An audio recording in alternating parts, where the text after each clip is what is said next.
it'll actually start recording. Come on. I had problems. Okay, so welcome to the Three-Way Dance Wrestling Podcast presents the Two-Way Tango. And I bet you're wondering, why are you hearing the Two-Way Tango now versus next week? Well, Artist isn't with us tonight as he is battling COVID-19. We wish Artist a speedy recovery. So the Two-Way Tango this week is myself. You can call me Mr. Video Killed the Radio Star, even though this radio star still does radio stuff. It's Nick, and joining me, I'm not alone either. Joining me is I don't have an insert funny intro here. It's Shubs. Heyo.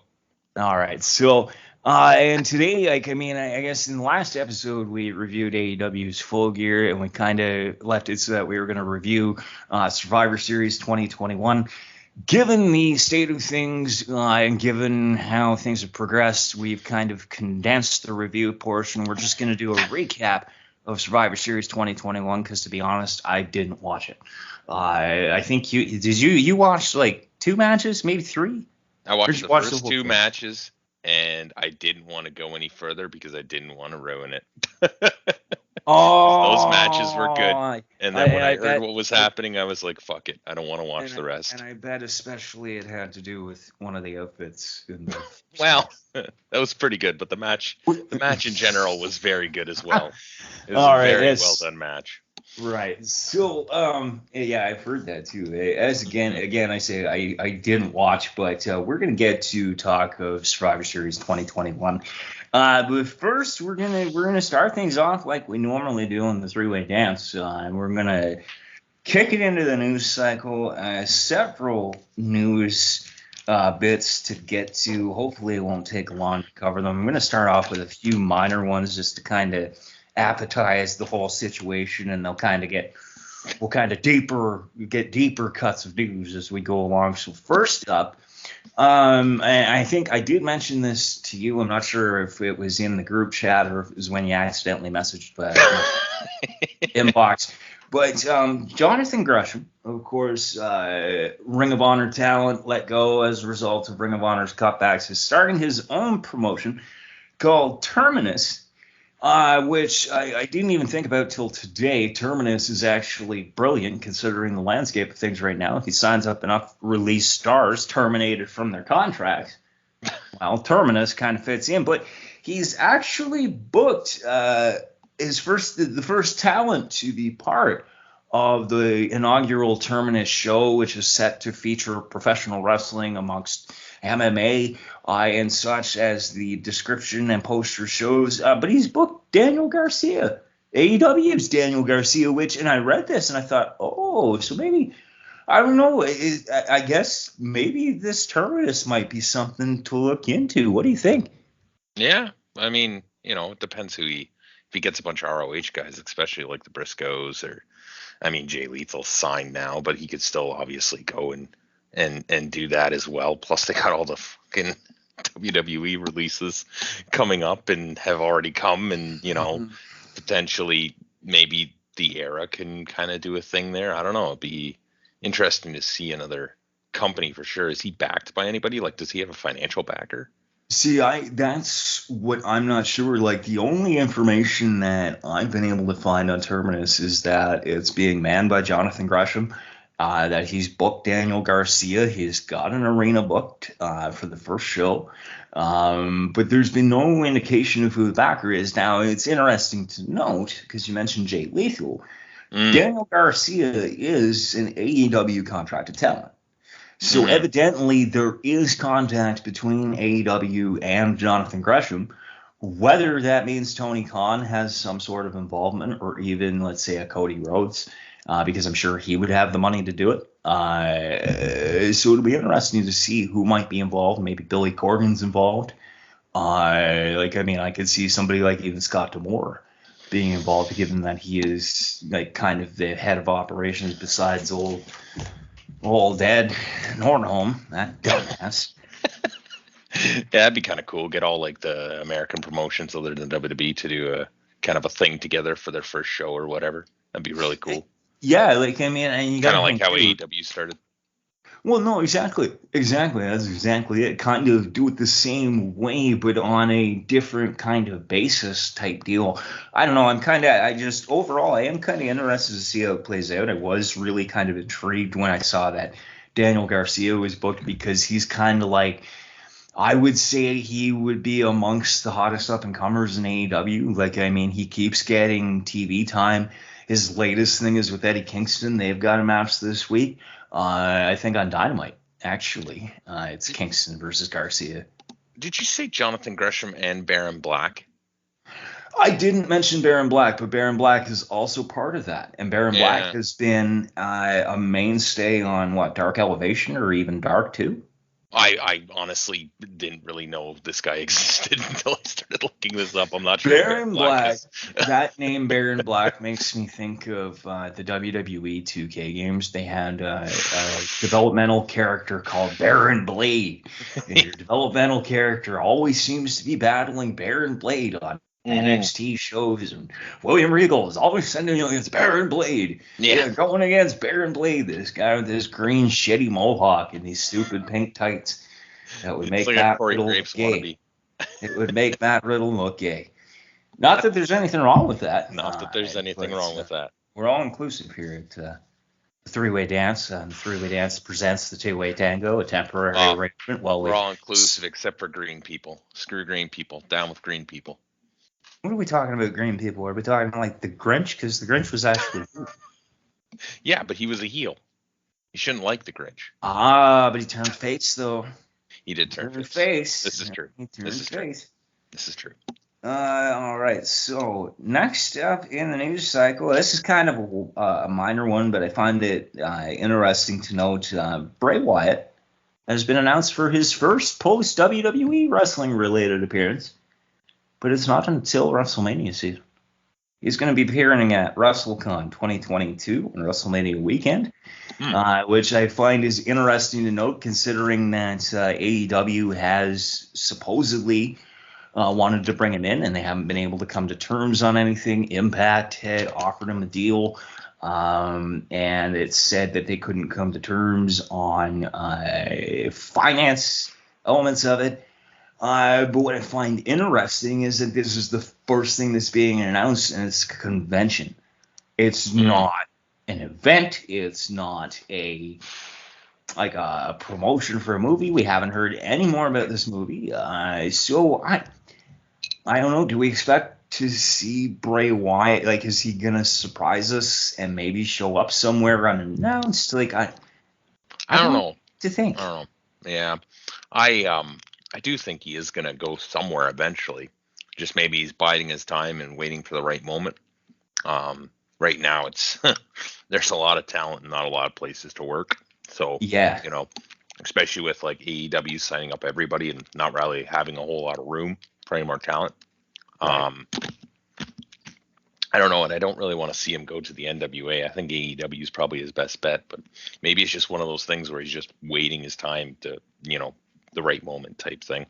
Get all that, as you usually say, WWE stink off him. Yeah, see, and I feel like Bray, considering that he left his first wife for the former WWE announcer and then had all the haberdashery with the character and creative control and supposedly getting into it with Vince over what he should be doing, and then all the other shenanigans that have gone on since then.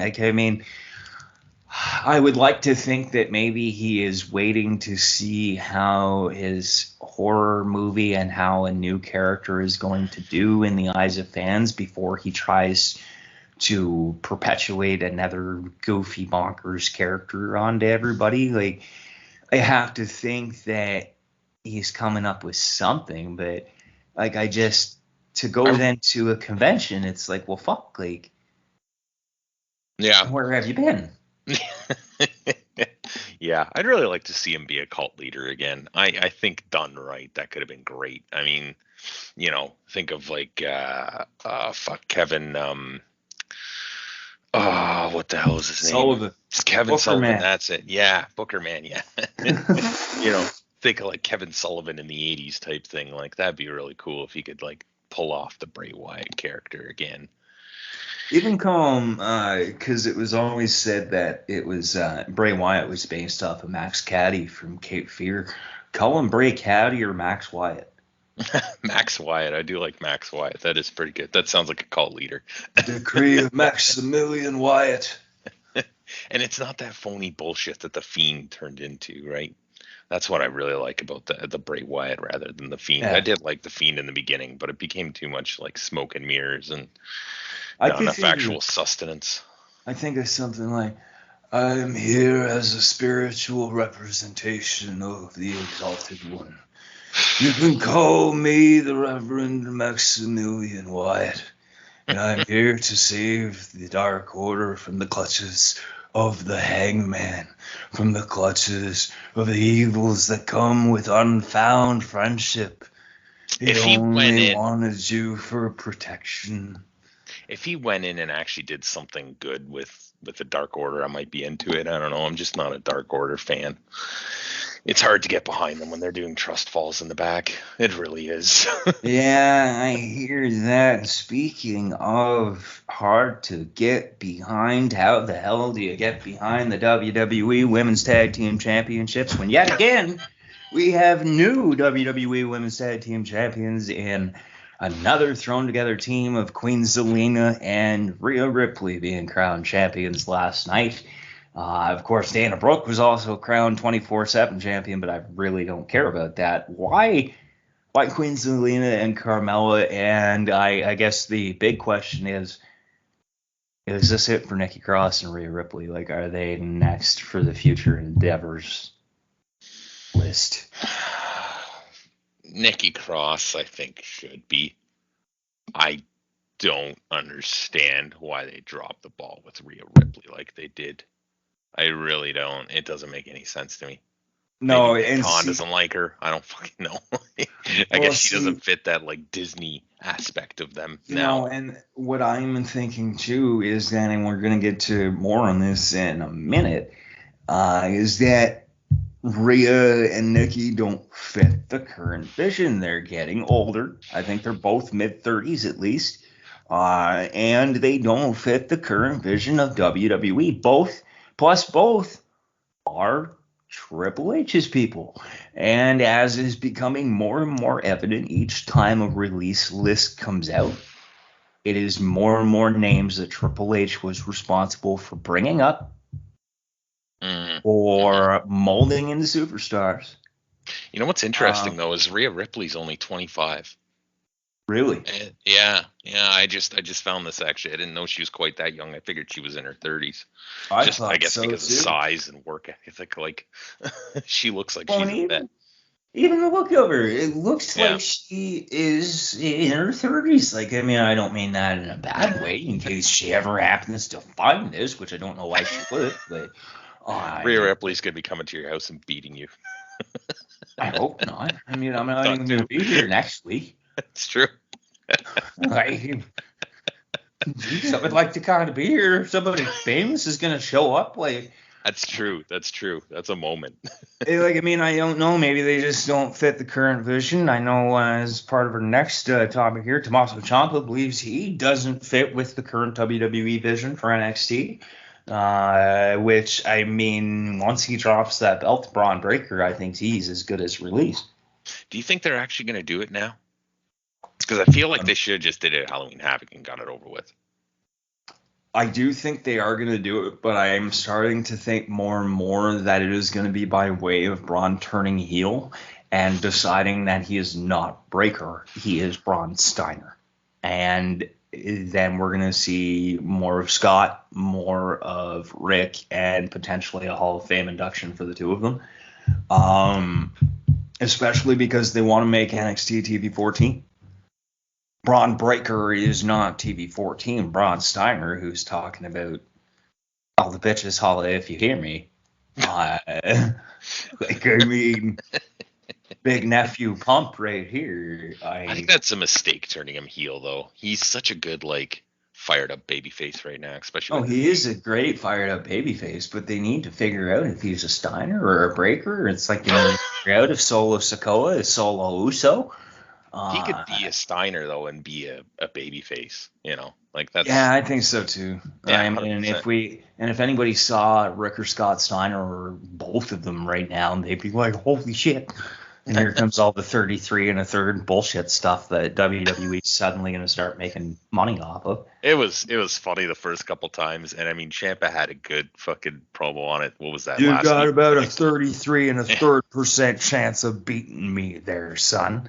And He didn't go over the whole promo. It was just a quick little thing, and it worked well. And Braun was just like, you got me. But if they start making T-shirts that say that, I'm gonna be pissed. Well, I wasn't even in their company. That promo still stands the test of time as one of the greatest promos ever. Wow, one of the you most got fun. like a 1 in 75 chance of winning. If you take your 33 and a third percent chance against my 66 and a third percent chance. So good. So good. Now, while on the topic of the second generation, Triple H and Stephanie McMahon's oldest daughter, at 15 years old, has begun in-ring training to be a WWE superstar, Aurora Rose LeVeque McMahon. Wow. Huh. That's interesting. So, are we going to see, like, how long, I mean, we'll just kind of keep I'm thinking we're going to kind of keep a going thing on this to see how long it takes. I'm going to say within a year, she'll be already on NXT 2.0, potentially as women's champion. This will be the new Eva Marie spot in the show.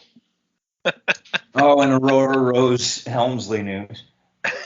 Yeah, exactly. Now, I mean, if Hunter trains her, it could be interesting. Well, you got to wonder why he hasn't been active lately in news. Like, yes, I realize he's recovering from his cardiac event, but it's said then he's better now. So is he training her? You would think. Or some combination of him and Sean and Charlotte and Ash. I mean, it's not just going to be Triple H, but Triple H is going to be heavily involved, I would think. Oh, I would think. And Stephanie, of course, is going to start to hype it up now. She's 15. Let's hype her up for 2 years and come whoop Charlotte's ass. Well, Charlotte ain't going to be there in 2 years, let's face it. No, Charlotte won't even be there by this time next year, but... No. I mean, she's pretty much as good as gone, too, I think. Yeah. Speaking of gone, but this time on the shelf, Kenny Omega, our favorite Twinkle and Kenny Olivier himself, has vacated the AAA Mega Championship.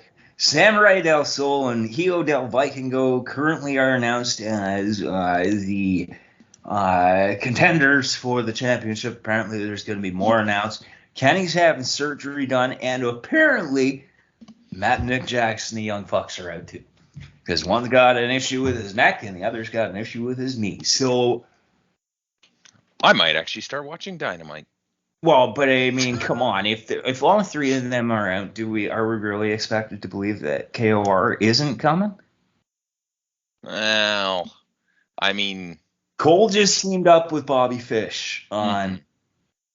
They already planted the seed of dissension in the Elite because Cole thought Kenny was talking to him.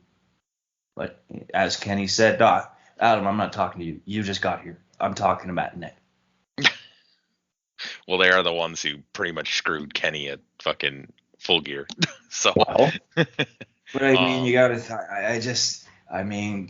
KOR's contract is coming up real soon, and I just kind of wonder, okay, if the Young Bucks are off, Cole and Fish start teaming together more, maybe pick up a couple wins, challenge the Lucha Brothers, perhaps. KOR shows up when some referee spot happens. Here's Alex Abrahantes getting involved. Somebody in a mask comes in, takes out Alex Abrahantes. Here comes Red Dragon team. Yeah.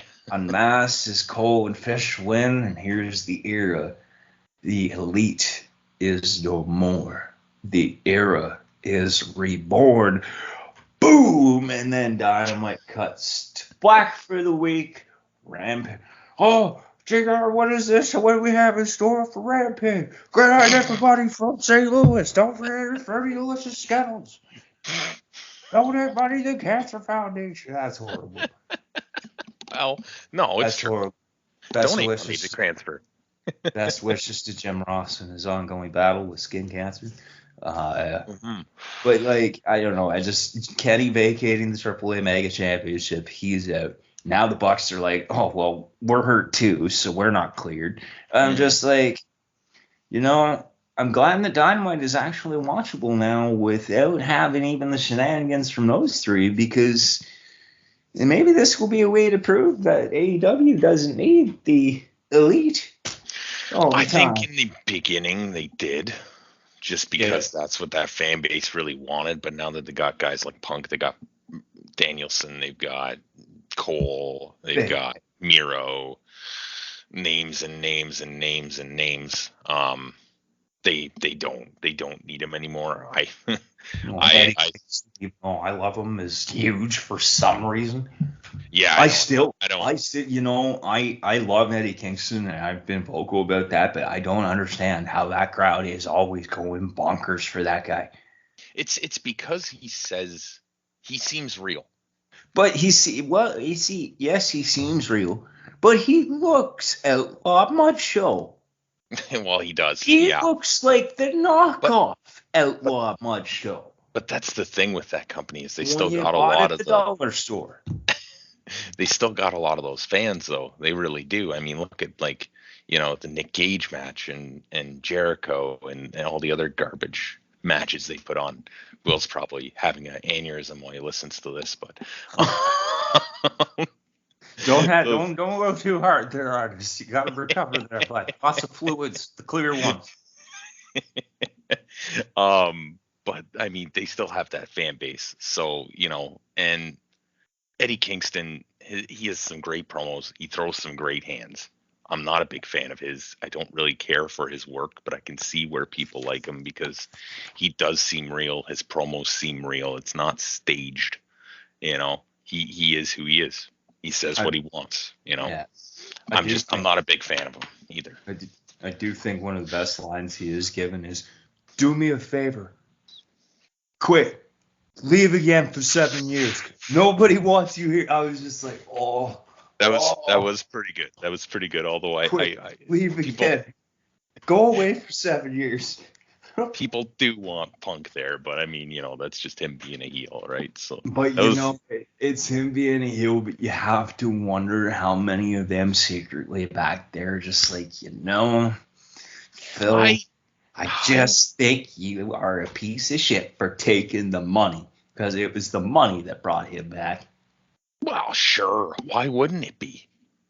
Well, I mean, it's the same for anybody. Yeah. But if you really smart enough, he's one of the smartest guys in that locker room, for the reason that he sat at home for 7 years waiting for a contract to come his way that he liked. Waiting for big money, and knowing damn well, it is kind of the Brock Lesnar effect, because he built stock to his name enough that when the time was right, he put a bug in Tony Khan's ear, and Tony was like, "Oh shit!"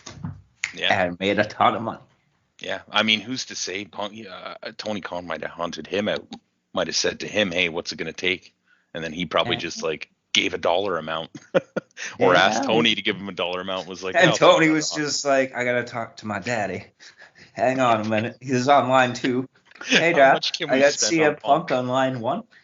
CM Punk. His real name is Phil Brooks. Right. But he goes by CM. Yeah, he got beat twice in UFC.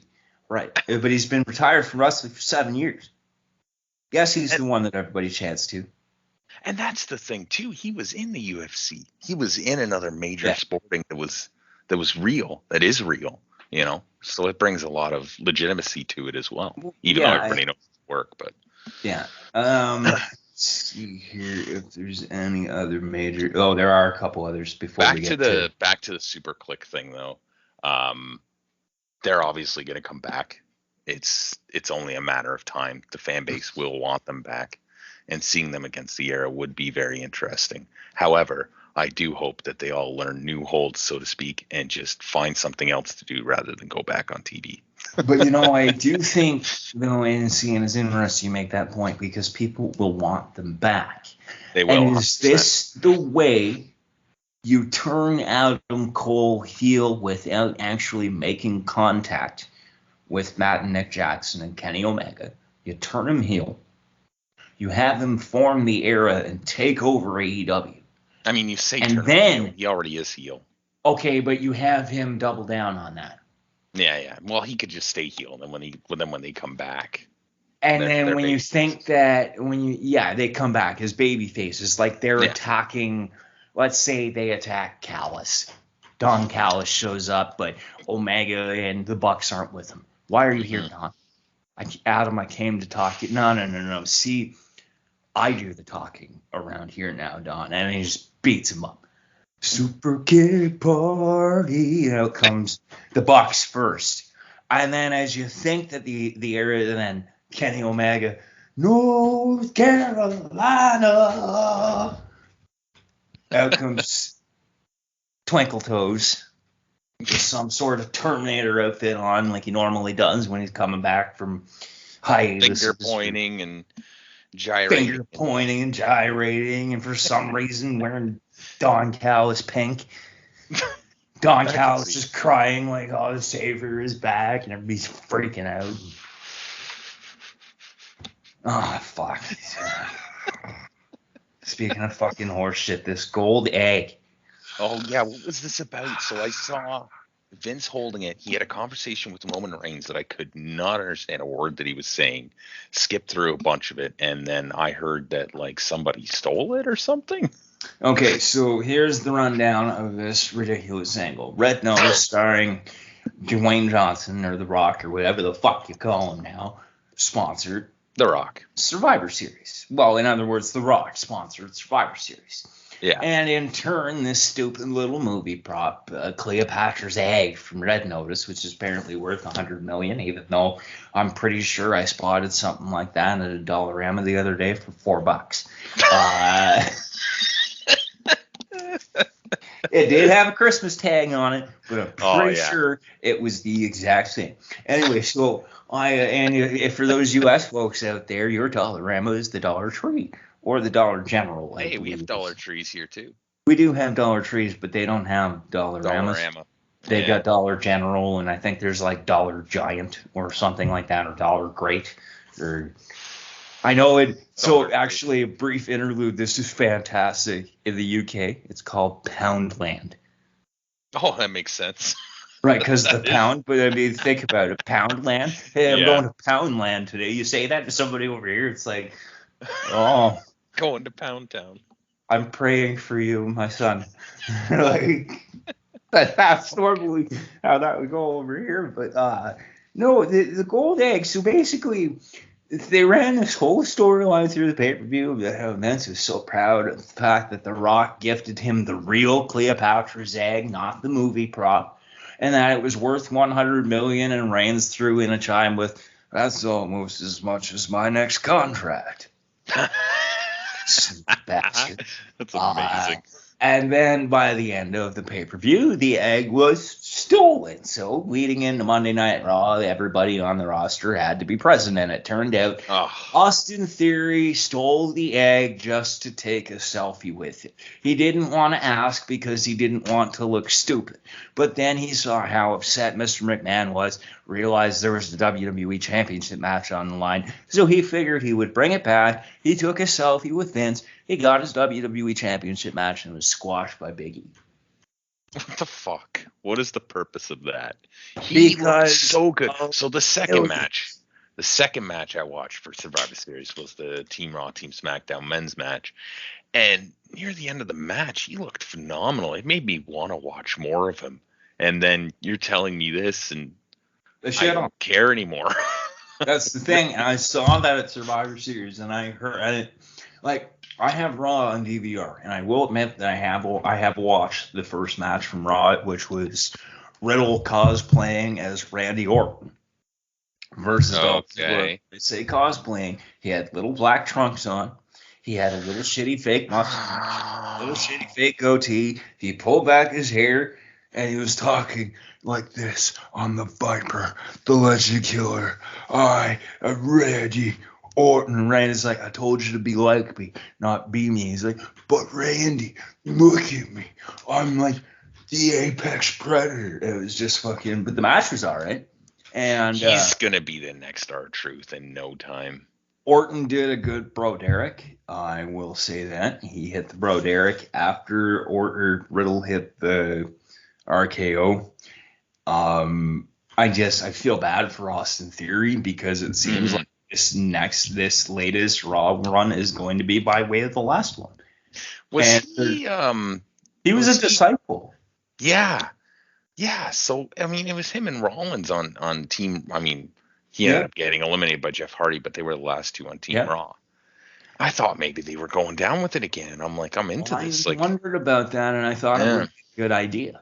And the thing is that, and that was the last storyline that Theory was a part of on the main roster, because he started off as the fill-in for Andrade at Mania with Garza. And then he kind of just, he started losing matches on behalf of Garza and Selena. They beat him up. And Andrade came back and they beat him up. And then Rollins kind of was like, oh, my son. And I mean, they didn't even acknowledge that. They didn't acknowledge it when Rollins got involved in the match with Big E in Theory, because Rollins is the number one contender. I was expecting the gobbledygooker to be the culprit, and I'm pretty sure he would have been better than Austin Theory being the culprit for a bullshit selfie reason, and then getting a title match to not even win. That selfie bullshit's got to end. Well, I mean, if they wanted to do selfies, they should have just kept Tyler Breeze. Yeah, really. Speaking of Raw, last night Seth Rollins was attacked by a fan. And the fan has now been charged. I can't believe they still even. I can't believe security protocols haven't been updated after the amount of times fans have managed to infiltrate the show. Yeah, well, especially after the recent one on Dynamite, which was, I guess, really not that recent now, but exactly. But I mean, the guys used to fucking take care of it themselves, and they don't anymore. You know, I don't think they're allowed to, because they'll probably get sued. Called Seth Rollins out on that. He said, "Way to not be tough. Way to look like a bitch." Ooh, Chavo. I read that. Actually, when I looked, the attacker has been arrested and said that he's 24, arrested and charged by the New York Police Department with attempted assault and attempted violation of arts and cultural affairs, which is disrupting a sporting event. And it is said that this was something that was provoked as a result of a previous interaction between this fan and who he thought was Seth Rollins, in which he was taken for several thousands of dollars in a scam. And it's said that this guy had gone to Raw and hopped the barricade to try and make Rollins come good for the mistake, even though he knew that Rollins was not actually the one that scammed him out of money. So this guy's just a jabroni, and Seth Rollins couldn't even handle him. Essentially, I think it goes to show that if you do have struggles with your mental health, please feel free to reach out to someone, anyone. It doesn't matter who it is. If you need to talk to somebody, call them. Go knock on your neighbor's door and say, hey, I need to talk. I'm really down and out. I know you don't know me, but, can I just have a few minutes of your time? Or, phone some phone lines or something. I just... Just be careful who your neighbors are. They might have a shotgun. You never know.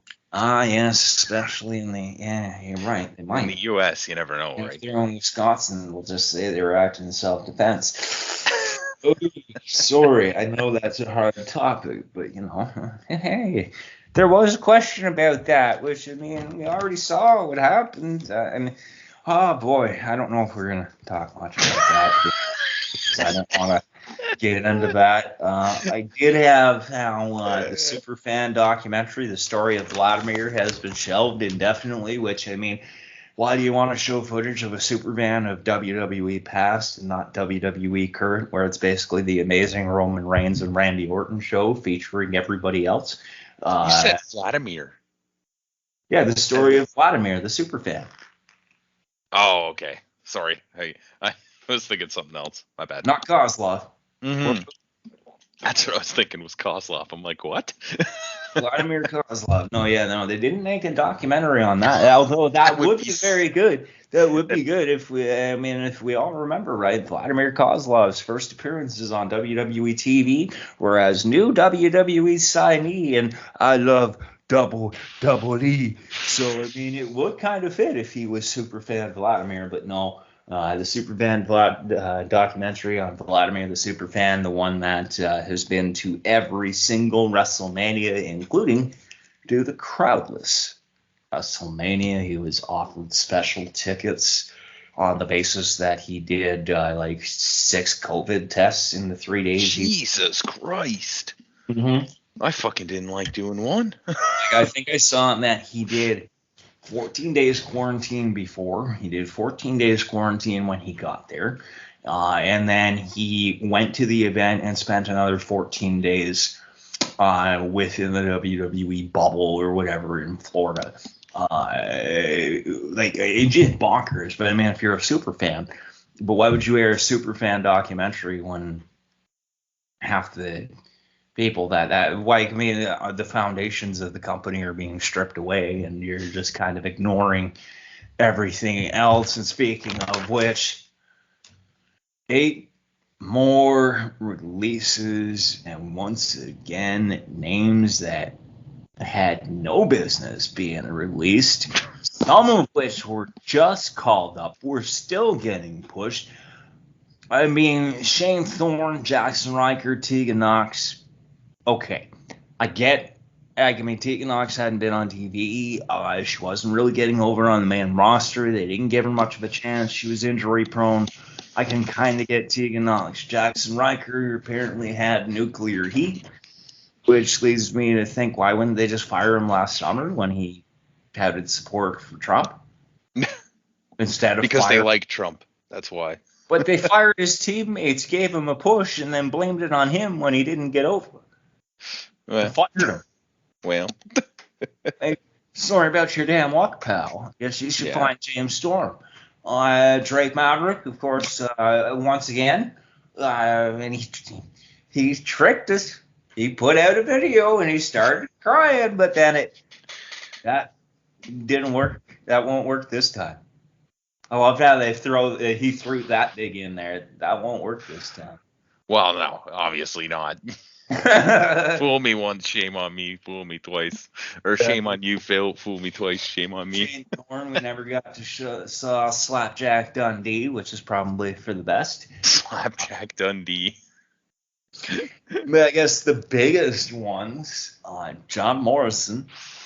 Once again, they have squandered that man's career because he could have been huge. They could have made millions on dripsticks. Oh, God. I'm glad they're not. I'm so glad they're not. Still, like, with the kid-friendly image, that was perfect. I get it. They had to deal with Super Soaker and Nerf and all this shit. But, your wife talked back to us, so we fired you, too.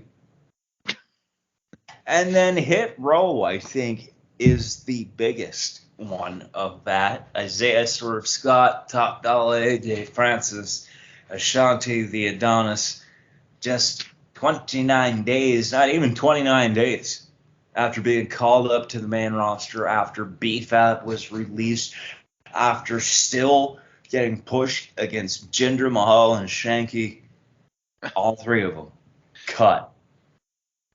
Yeah, they certainly were. Now, apparently, Top Dollar did have quite a bit of heat. He did contact talent relations and told them what a mistake it was that they let BFAB go. He came out saying that Gender was fine with the racial digs at Indians in the rap that was put out, but I don't know if that's true because Gender hasn't said anything about that.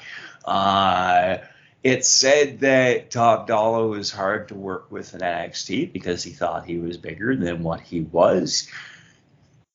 And I mean, I hate to admit it, but I think I could kind of see it out of Top Dollar, but I don't think that means they should have cut Swerve and the Adonis. I don't know. I didn't see that much of Hit Row. I've seen a bit of Swerve, obviously. I thought he was all right. How long did he hold the North American title and not defend it for? Not even. Was it like 3 months?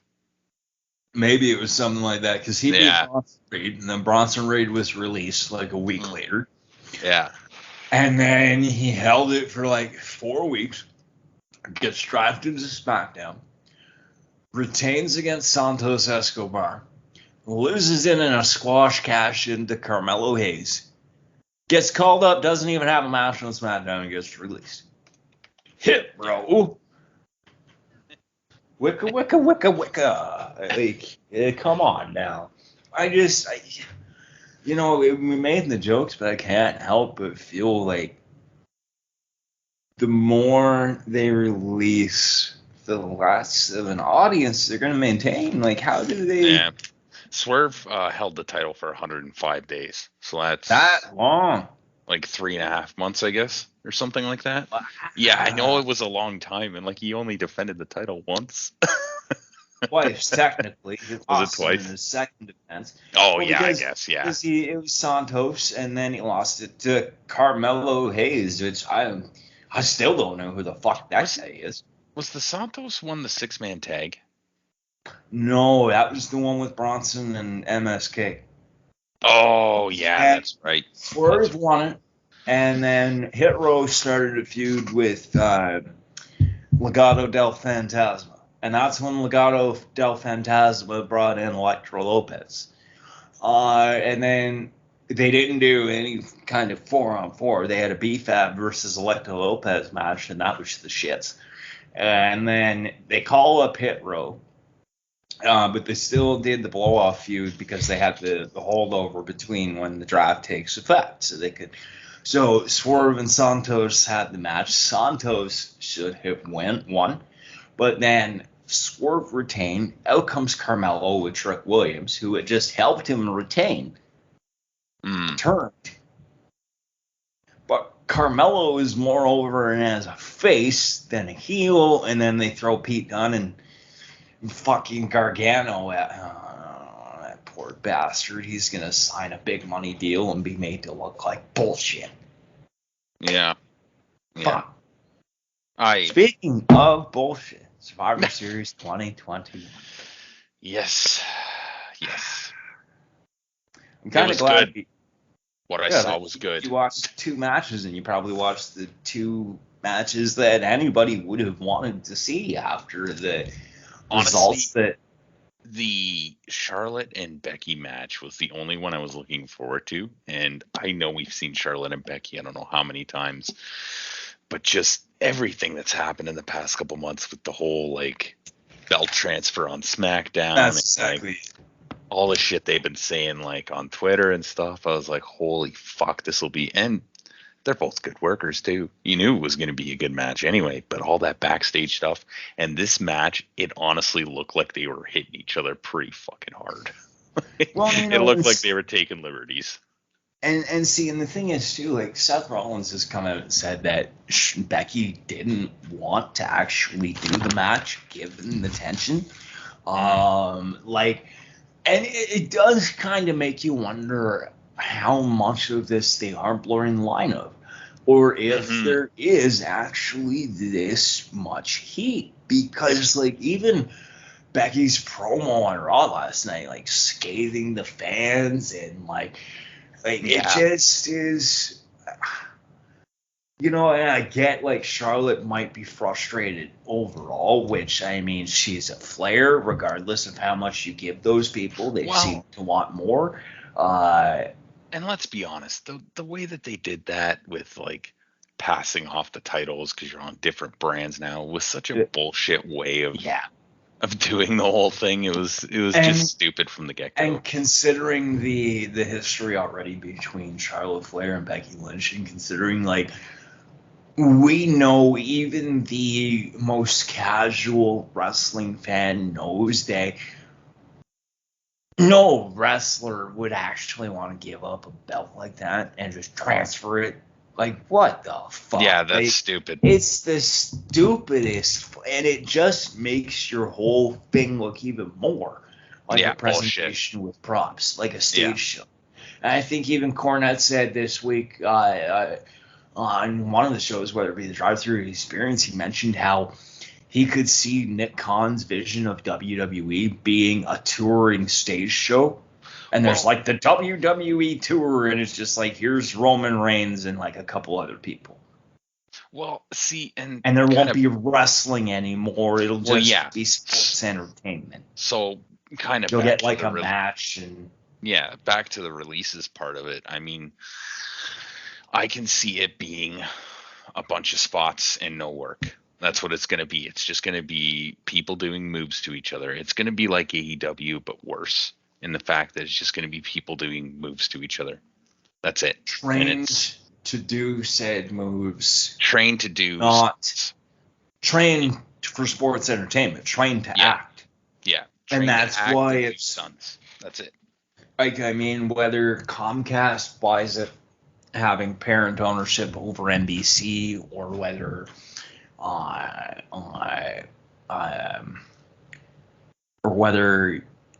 Universal or like whoever buys WWE, Disney, News Corp, like, well, it wouldn't be News Corp because Disney pretty much owns them too.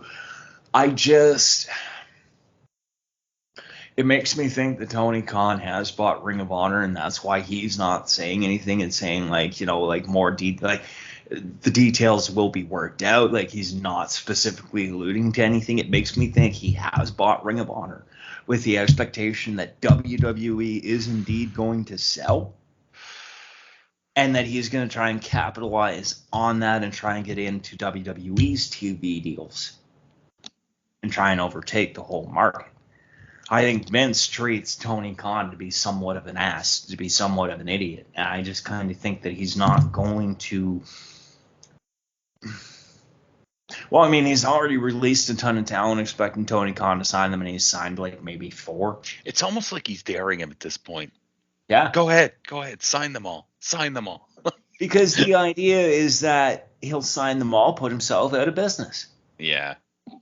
But not taking into account that Tony Khan actually is kind of a smart businessman. Because he hasn't signed everybody. No. If you look at all the releases this year, the only ones that he has technically signed that have been released have been Malachi Black, Bobby Fish, 2.0.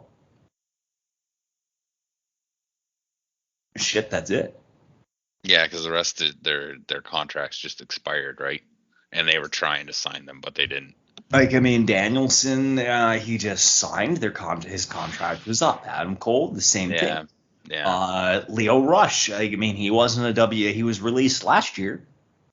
Yeah. But that was another kind of thing. Like, so obviously the whole idea that Vince is only releasing named talent, hoping that Tony will spend all his money to pick them up, obviously that's not come to fruition. So not yet. It still could. I have a hard time thinking it will, though. Yeah. I mean, and Tony has even said, like, I can't sign everybody.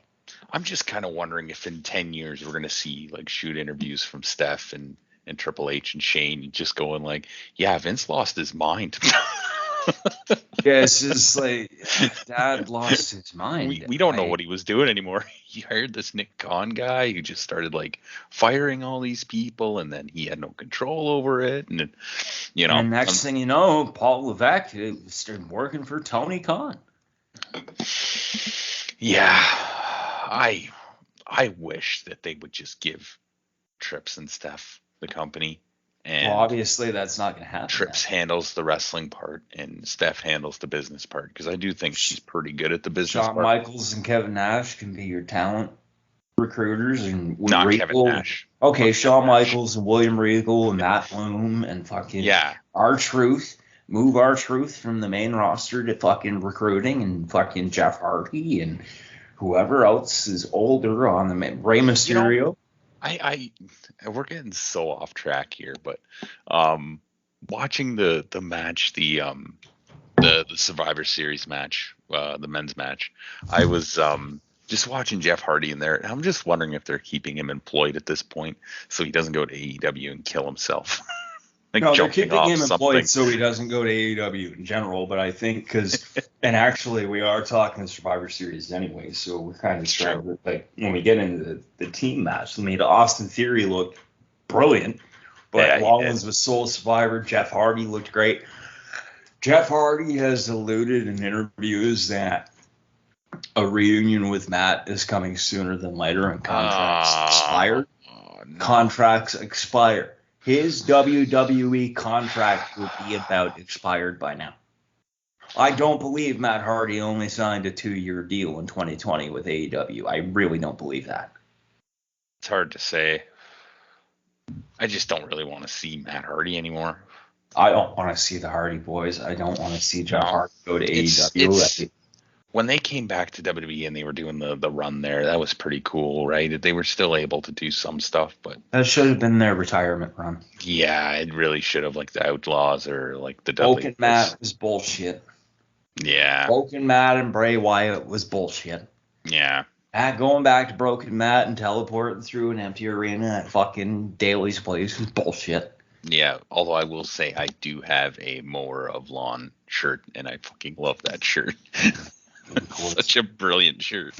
But yeah, like, I mean, I don't know. Like, the one thing with the Survivor Series and Raw versus SmackDown, are you kidding me? Raw swept the night, and they didn't even mention it the next day on SmackDown. They didn't. Or on Raw. They didn't. They didn't fully sweep. Okay, Reigns won. And so did Nakamura. Okay, because Priest turned heel, but still. Did he really? Yeah. Oh, I didn't know that. Priest turned heel and got disqualified. And that actually pissed me off because I was looking forward to that match. And they moved it to the pre-show for the Rock 25th Anniversary Battle Royal, even though the Rock is not here. But at least the big guy actually won a Battle Royal. Yeah, it made sense. It made sense. And then they didn't do anything with it the next night on Raw, of course, but that's WWE. And I think too, like, I would have put the Usos over RK Bro. Yeah. It just makes the lackeys for Roman Reigns look stupid. Even more like lackeys. Yeah. They get beat by a pothead and his buddy. Yeah. Basically, his buddy, who happens to be Randy Orton, who just kind of was like, yeah, okay, I'll do this because they're telling me to. Well, pretty much. And then, like, the women's tag, I see that Bianca got the 401 advantage and, came back from a 401 deficit. And I'm like, okay, but SmackDown's team was the bottom of the barrel anyway.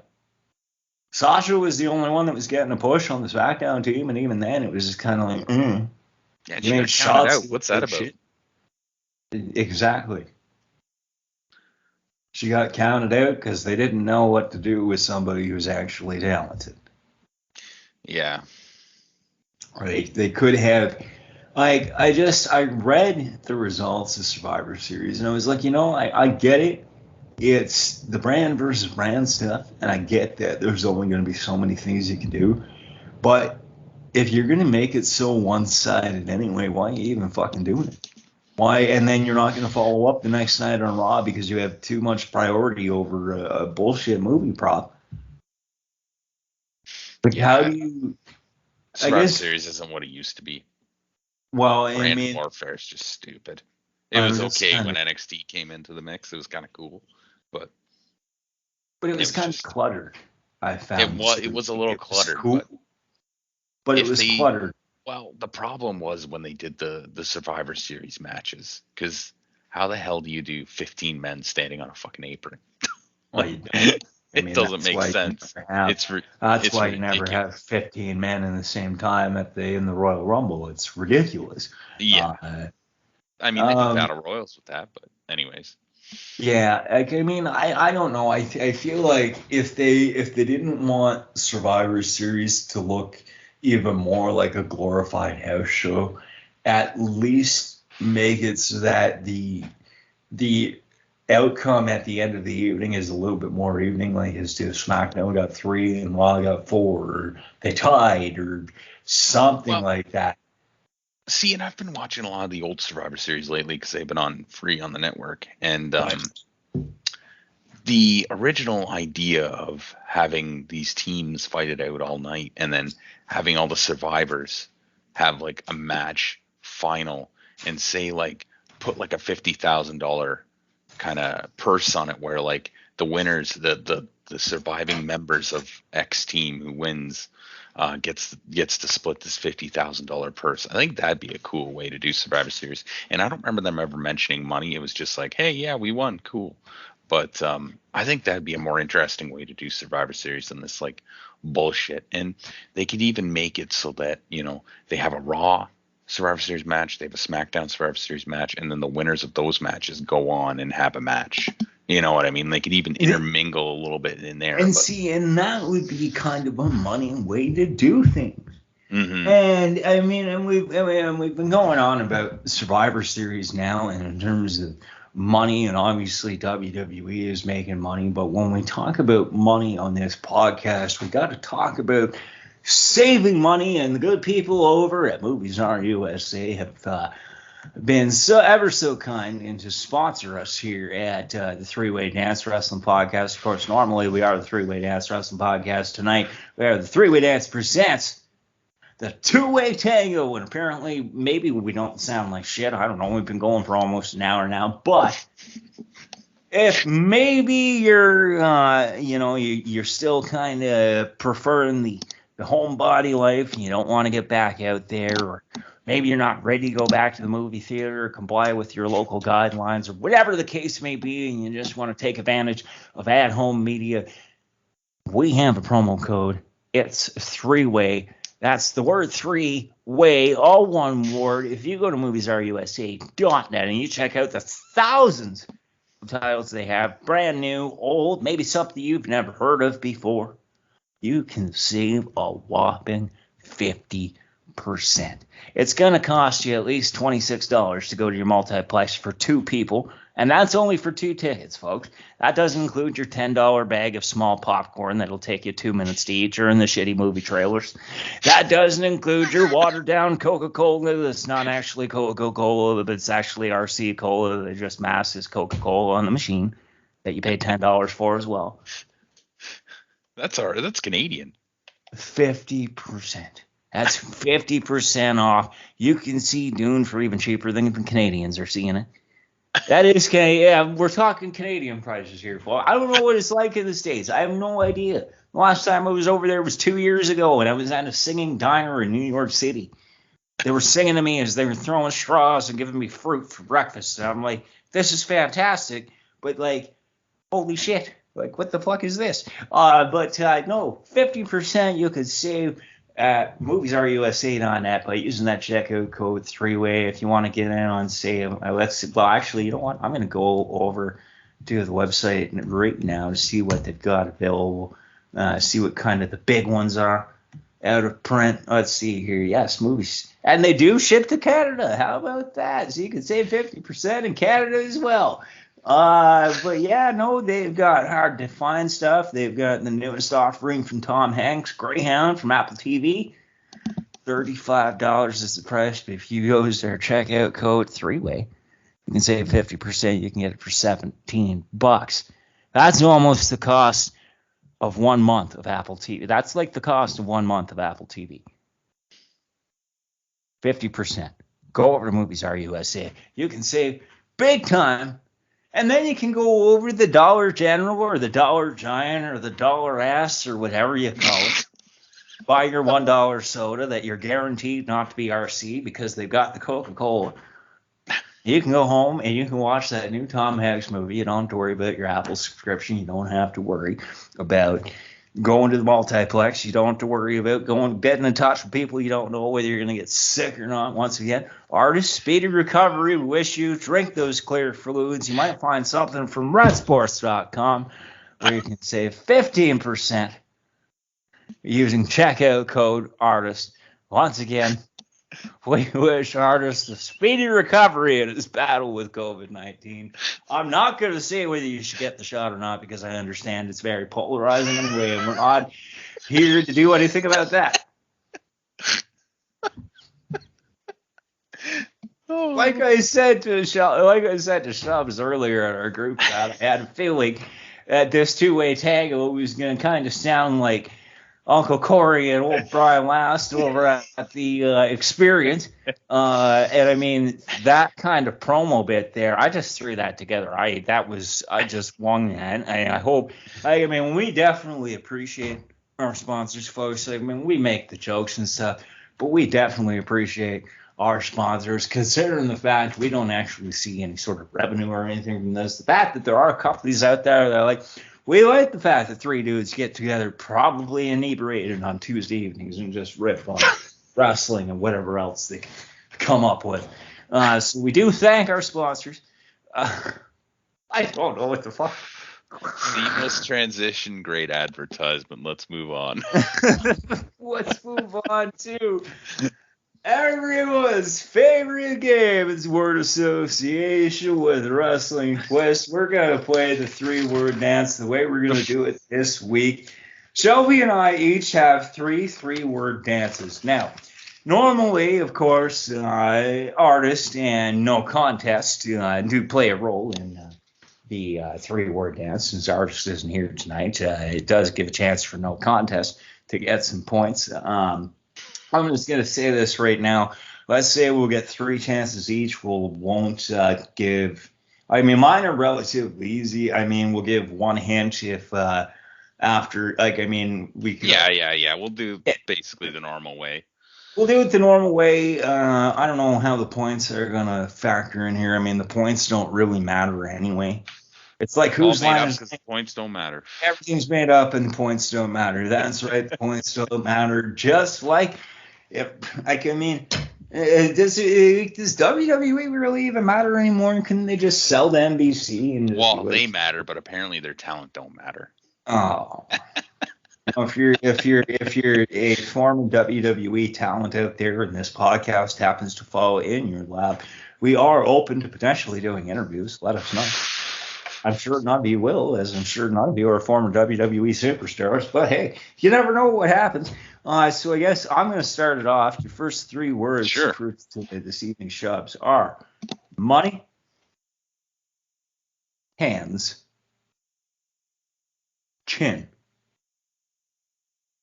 James Ellsworth? See, I told you, it's easy, of course. Money in the Bank. Of course, James Ellsworth was the winner of the first women's Money in the Bank ladder match, even though WWE will tell you it was Carmella.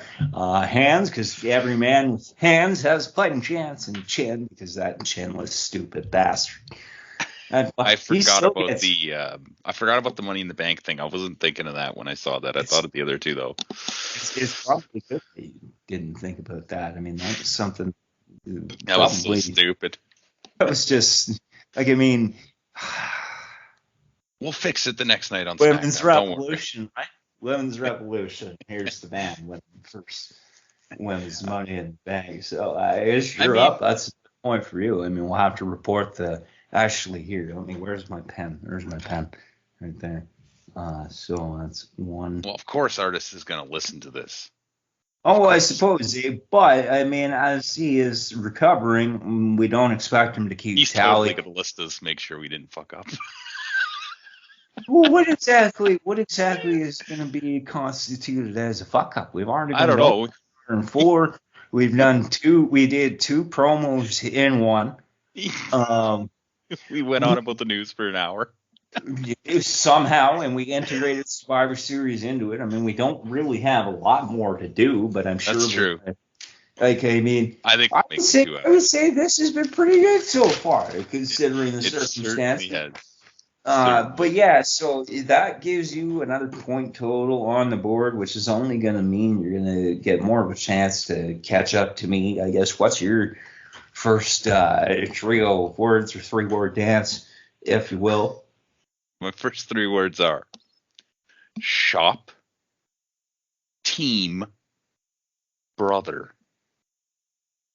I was going to say Marty Jannetty until you said brother. That would have been good, yeah. Oh, boy. Shop, team, brother.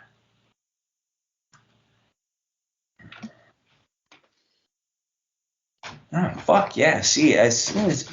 Mine are going to be a little bit more difficult, I think. Well, I mean, we'll see, because I still have 2 more. That's true. But, I mean, you did get Ellsworth, and that was one of the easier ones. So, I mean, that was among the easy. Well, I mean, I said they were all easy, but the fact that you got that one, I mean, the other 2, I'm sure you'll probably hit the mark. The shop, team, and brother. Mm-hmm. Hulk Hogan? Nope. Bruce Beefcake? Nope. And see, I'm thinking past the Mania and oh hell. I don't think this guy had a Mania match. Well, I said past the Mania though, because past the Mania. Yeah. This was, but anyway, Sean, team, and brother. Sean, team. Trying to give him a hint. Stooge. Gerald Briscoe. Yes, sir. So him and his other brother, which I think is Brett, have an auto body shop. He teamed with his other brother, Jack. And, of course, he was Vince McMahon's stooge with Pat Patterson. That was a good one. Damn. I came up with these on the fly. Stooge and I got it, but that was well. The hints I always try to make relatively easy because I want you guys to get it. I don't want no contest to get it. That's fair. I want you guys to get it too, but I tend to. Mine do tend to be easy in general. I think there's been one that's kind of thrown these off. Your next 3 words. Hit. So HIT. Shot. Shane.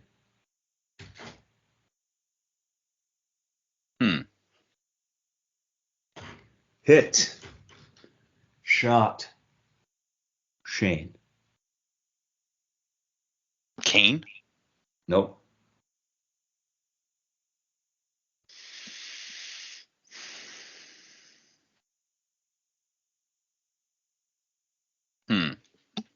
Hit, shot, Shane.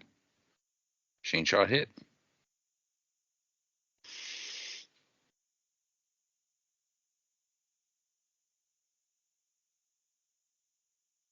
Steve Blackman? Nope. Hint.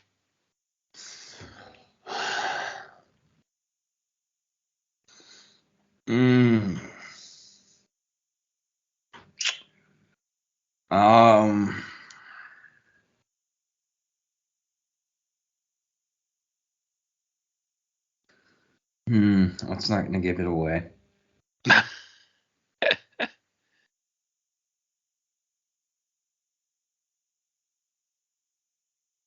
Record.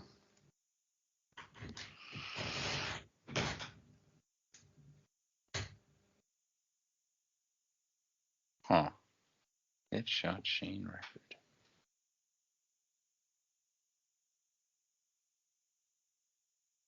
Huh.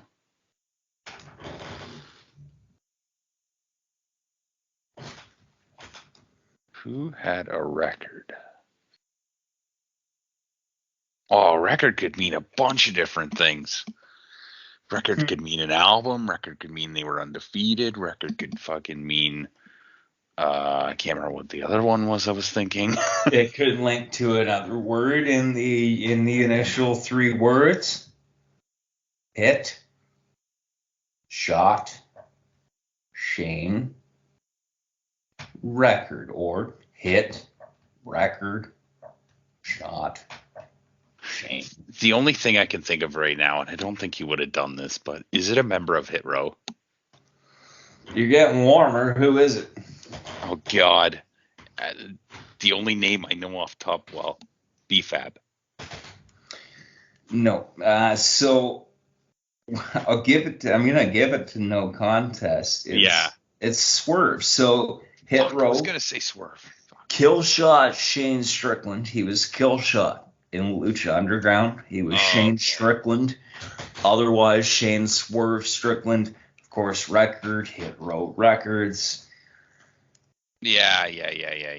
Although, you know what? I guess you did say Hit Row, and I guess they were all grouped together anyway, so I'll give you that one. You did say PFAB, but we'll let you. Yeah, he can figure that out later.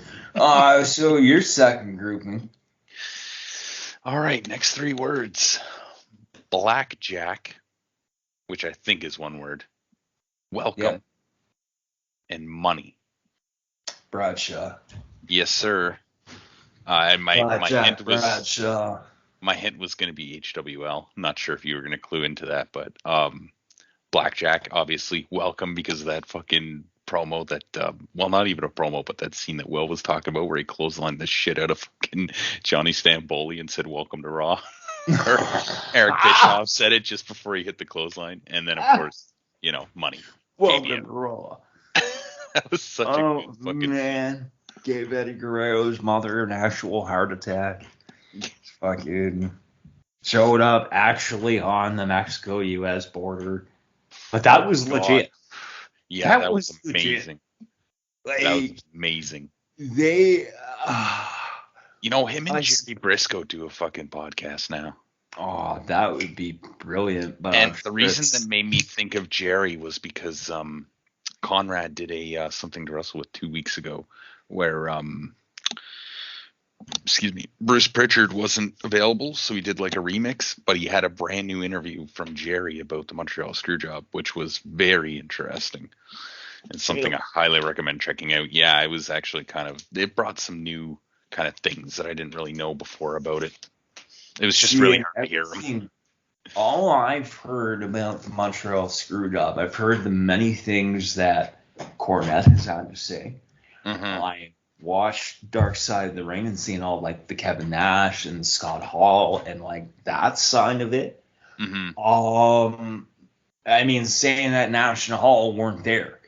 It was only I don't know, Waltman might have been, but I don't think he was. He came back after WrestleMania that year, actually. Well, the following year, I guess, technically. Because, so he wouldn't have been there. One of the big things that I had always known about Montreal was that McFoley refused to show up to work because of what was done. And they were just like, okay, fine. But, that's cool. We're going to use it anyway, so...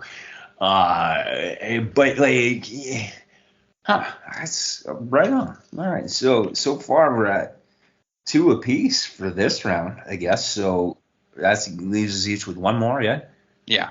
All right. So your next 3 words. I'm sure you're gonna get this one. These 3 words. So. Okay. 3 words. Tough. Drip. Sheet.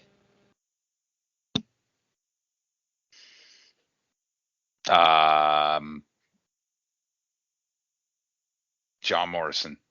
Yep. Tough enough. Of course, the dripstick and the dirt sheet. Was he in Tough Enough? Because wasn't Miz in Tough Enough? Or no, he was. Oh man. Okay, so Morrison was actually. Was he the first winner? No, Maven was the first winner. He was second with Shaniqua then. Hang on a minute. I didn't think he actually won one. I'm pretty sure he did. Let me see here. WWE Tough Enough. Tough Enough 2. The winners being Linda Miles and Jackie Gata. Oh, okay. So he competed on season 2. Yeah. Won season 3. So Morrison won season 3 of Tough Enough with Matt Cappotelli. Yeah. He had auditioned for season 2, but didn't get in. Season 2, of course, was won by Linda Miles and Jackie Gata, Kenny King, and Matt Morgan, also notably part of that season. Oh, poor Kenny King, that poor bastard. Oh, what? Okay, so apparently on that season as well. Let me see here, and we'll include this as the fact of the week. Several faces in the crowd of Tough Enough 2 included Shelly Martinez, Kia Stevens, known as Awesome Kong, and Jackson Rucker, as well as Mr. Kennedy. Oh, Mr. Kennedy. He should have been Vince's illegitimate kid. He was supposed to be Vince's illegitimate kid. And fucking steroids. Yeah. Liver enzymes and all that horse shit. Fucking idiots. Don't know how to take care of themselves, even though they actually are physical all the time. Yeah. So that's what I don't get, man. How the fuck? Yeah. Like, if you're a professional athlete, how the fuck do you not know how to take care of yourself? Some people just are dumb, I guess. Can't explain it. I mean, I'm not saying that I'm any sort of like authority on the matter, but I mean, how do you? You heard it here, folks. I mean, I don't know. How do you know? I just. I agree. Your last 3 word dance. All right, last 3 words. 3 words are evolve, pillar, punk. Oh. You got some wicked feedback. Oh, we're good. Oh, hang on a minute here. I can change. No worries. Eddie Kingston. No. What were they again? Evolve, punk, And pillar. pillar. MJF. Nope. Darby Allin. Yes, sir. He wrestled for Evolve. He's one of the 4 pillars, according to a lot of AEW fans and I guess commentary as well, along with MJF, Sammy, and Jungle Boy. And he is a punk. He likes punk music. He looks like a punk. Well, I mean, I was going for the fact that he faced CM Punk in his first match back. That makes sense. Too. That's why I was assuming you guessed Eddie Kingston. But the hint on that was going to be Sex sent me to the ER. Did you hear about that story? Oh, God. Did he break his dick? He made up a fictitious story about something. I don't remember what it was. But they basically made him make it up for the show. It didn't actually happen to him. So the whole show is a farce. See, you say that, and that the whole show is a farce. And I say, I made the comment about did he break his dick? That actually happens. Yeah, I know. I mean, and I say that I have a buddy, and I do apologize. I mean, he won't ever hear this. I mean, I guess he's an old friend of mine. He was a good buddy of mine in high school over the years. I mean, after we went through a long period of binge drinking while we were working dead-end jobs, we just kind of grew apart eventually. But anyway, oh boy. Anyway. I'm at work one night. All right. Yeah. And I get a message. We've got a problem. And I'm looking at it and I'm like, okay, I can understand my roommate messaged me saying we've got a problem. Okay, it's something I got to pick up on the way home from work. I'll pick it up. We'll fix it when I said, so what's going on? Well, it's not a problem you can immediately fix. I said, okay, so what's going on? Tell me what's happening. And then my phone rings. And I'm like, all right. So I answered the phone. I said, you're lucky I'm off the clock. Like I just signed out. I'm downstairs now. What's going on? Well, so Buddy's girlfriend at the time, she's on the phone. Calling from his phone, right? He's driving the damn car. And she says, so we were in bed. And I'm like, oh boy, here we go. I said, what happened next? Well, you see, and my roommate got this my friend there, his name is Mike. She says, you see, Mike, we kind of had a mishap. I said, what do you mean a mishap here? Is it something going the wrong hole? What happened? Well, something's broken.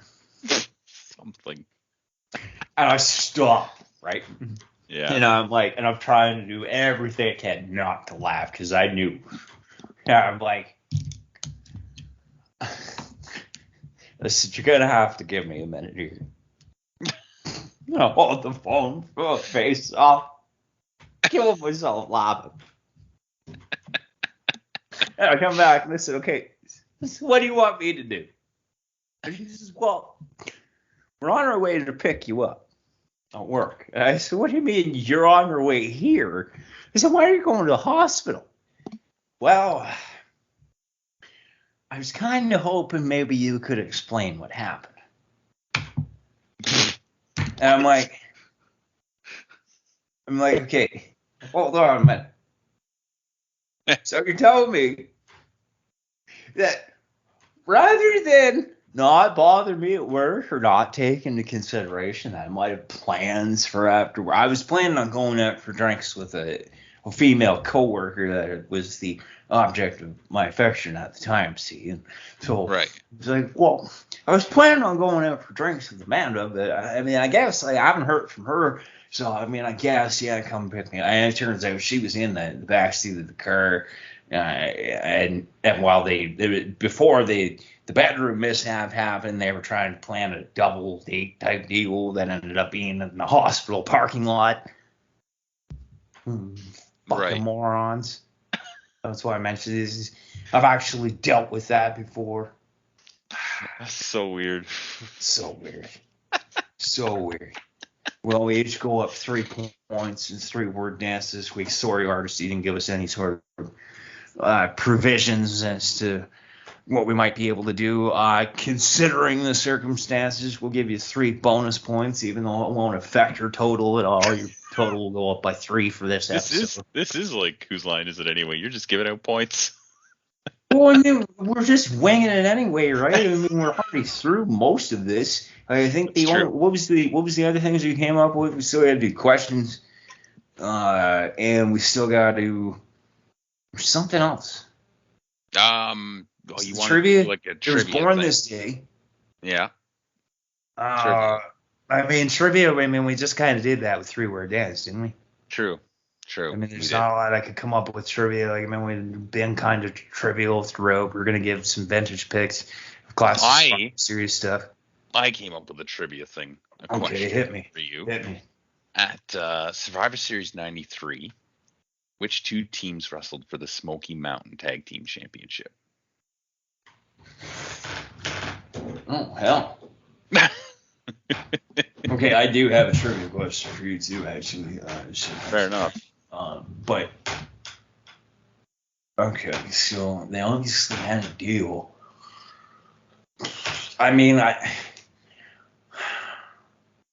It wasn't classic Midnight Express versus New Midnight Express, was it? No. Midnight Express was not in this match in any way, shape, or form, other than Jim Cornette being at ringside. So was it Rock and Roll Express versus Doug Furnace and Phil LaFawn? No. You were right on the Rock and Roll. Okay. Rock and Roll were defending. Body Donis?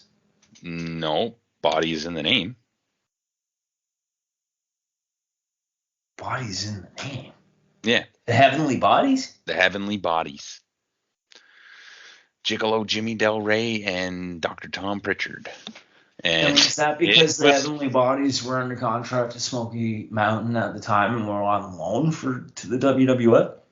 Yeah, so I guess like during this time, Smoky Mountain, I mean, they were just a regional territory. They weren't that big. But Cornette was doing some work with the WWF, and part of his deal was that some of his guys would get, matches on television or pay-per-view or whatever. So they threw in this match, and I got to say, this is like a pretty classic NWA style match, but at a WWF show in '93, fans weren't really into it. Like at all. They wouldn't have known who any of them are.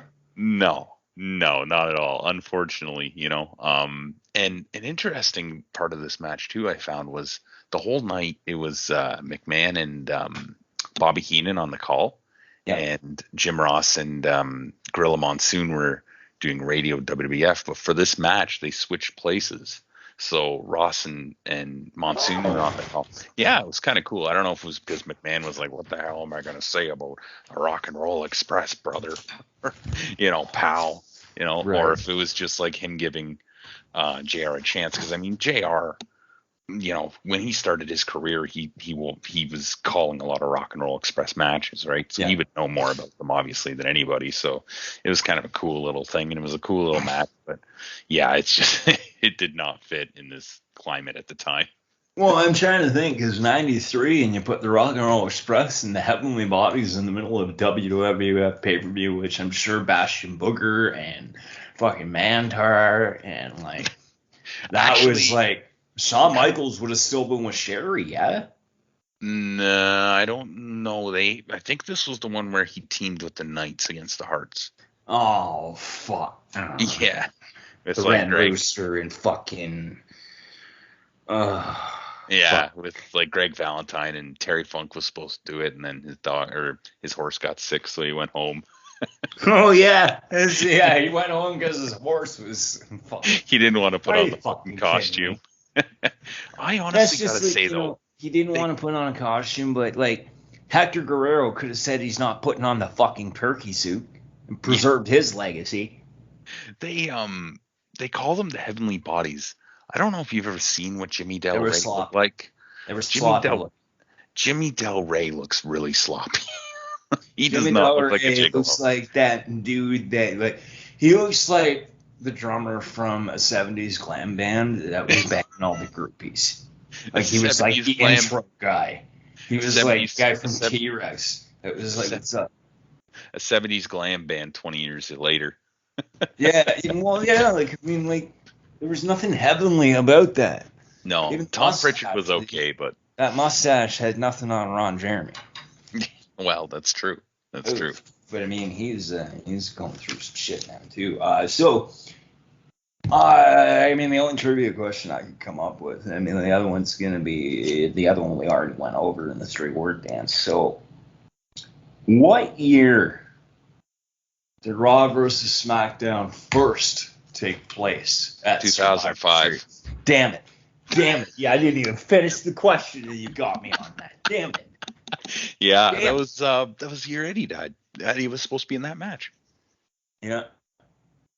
Yep, it was. I remember it specifically for that. Shawn Michaels was team captain over Big Show, Kane, Carlito, and Chris Masters versus the team of JBL, Batista, Rey Mysterio, Bobby Lashley, and Randy Orton, which was supposed to be JBL, Batista, Eddie Guerrero, Bobby Lashley. Which really makes me wonder what the finish was supposed to be like if Randy Orton wasn't even supposed to be on that team.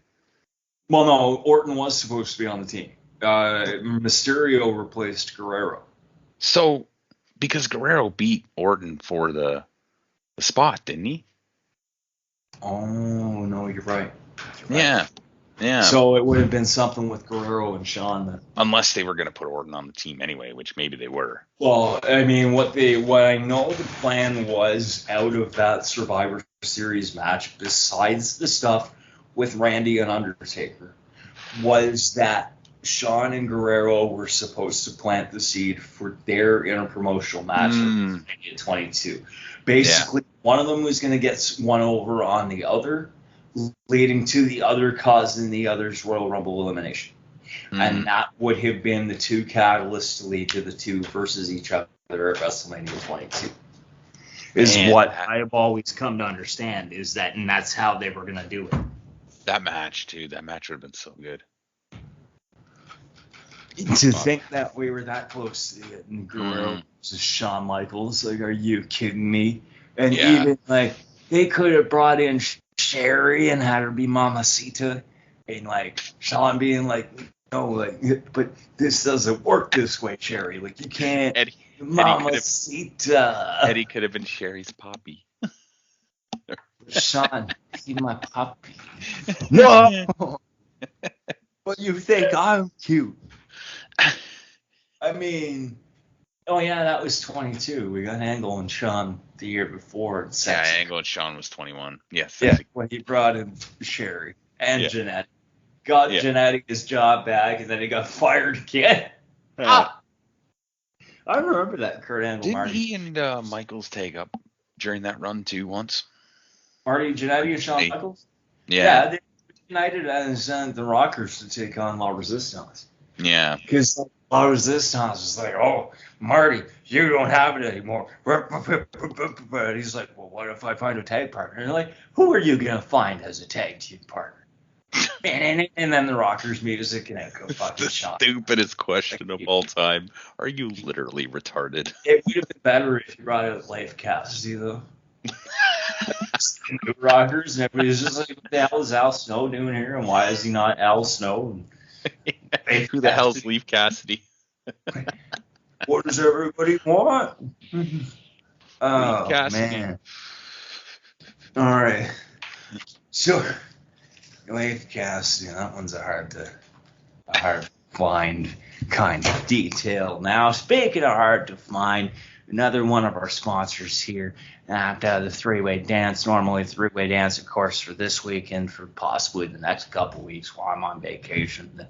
The two-way tango or the three-way dance presents the two-way tango. You can save 15% more at Hard to Find TV and fanmadedvd.com by using the code ARTIST to check out. And Hard to Find TV, it's a lot like Movies Are USA, but they've got even more. They've got stuff that Movies Are USA wouldn't even think about. And there's multiple options to pay with that. They have different mediums to pay, whether you want to use hardtofindtv.com or fanmadedvd.com. Use that checkout. You use the code ARTIST to save 15%. Now, of course, it's not as good as 50%, but you're still saving money, and they have stuff that you won't find over at Movies Are USA. If I look at here, let me just click over and see what kind of gems I can come up with. Unprecedented package increase. Yeah, that's the holiday. I mean, we get it. Yeah, it's the same every year. But if we look over at Hard to Find, they just released the complete series. A lot of people in our age group talk about this one. I've never understood. I didn't watch this shit, but I know a lot of people our age did. Drake and Josh. That Nickelodeon series that was running there in the 2000s, 2004 specifically, currently available on Hard to Find TV. $75 price tag. That is down from $175 if you use our checkout code ARTIST. You'll save 15%. That sounds so fucking weird. There's our checkout code ARTIST. I mean, it's not the same. Like, I mean, with three-way over at Ref Sports not Ref Sports. With Ref Sports, you got to use checkout code ARTIST as well. That's the checkout code for Ref Sports. You can get some energy. So we'll get to I'll get to that one in a minute. If you want to save 15%, you want to watch something like Drake and Josh, or maybe you want to the complete 22 season set of Malcolm in the Middle. And you're not going to pay $150 at the full or at the regular retail. It's on sale for $110 right now. Use that 15% and it'll go down that much more. And I'm too lazy to pull out a calculator right now and do the math, so you're going to have to do that yourself. Maybe you want According to Jim. A Jim Belushi sitcom that doesn't still get enough credit. They've got the police series over there as well, $150 on sale right now, 15% on top of that with checkout code artist. Of course, we do wish artist the best in his endeavors, his future endeavors in battling the nasty bug that is COVID-19. Rest up, artists. Don't forget, while you're resting up, you might want to, get in on some of that fine stuff from Rep Sports. I forget the names of it. I do apologize to Rep Sports for forgetting the names of it. You got to understand, I don't normally take over hosting duties. I wasn't passing on the details, so I just got to go in by the seat of my pants here, the fly of my ass, if you will. But if you want like hyper sleep, you'll help you sleep more like some after workout powder, like some Broken Arrow. I forget what that one is.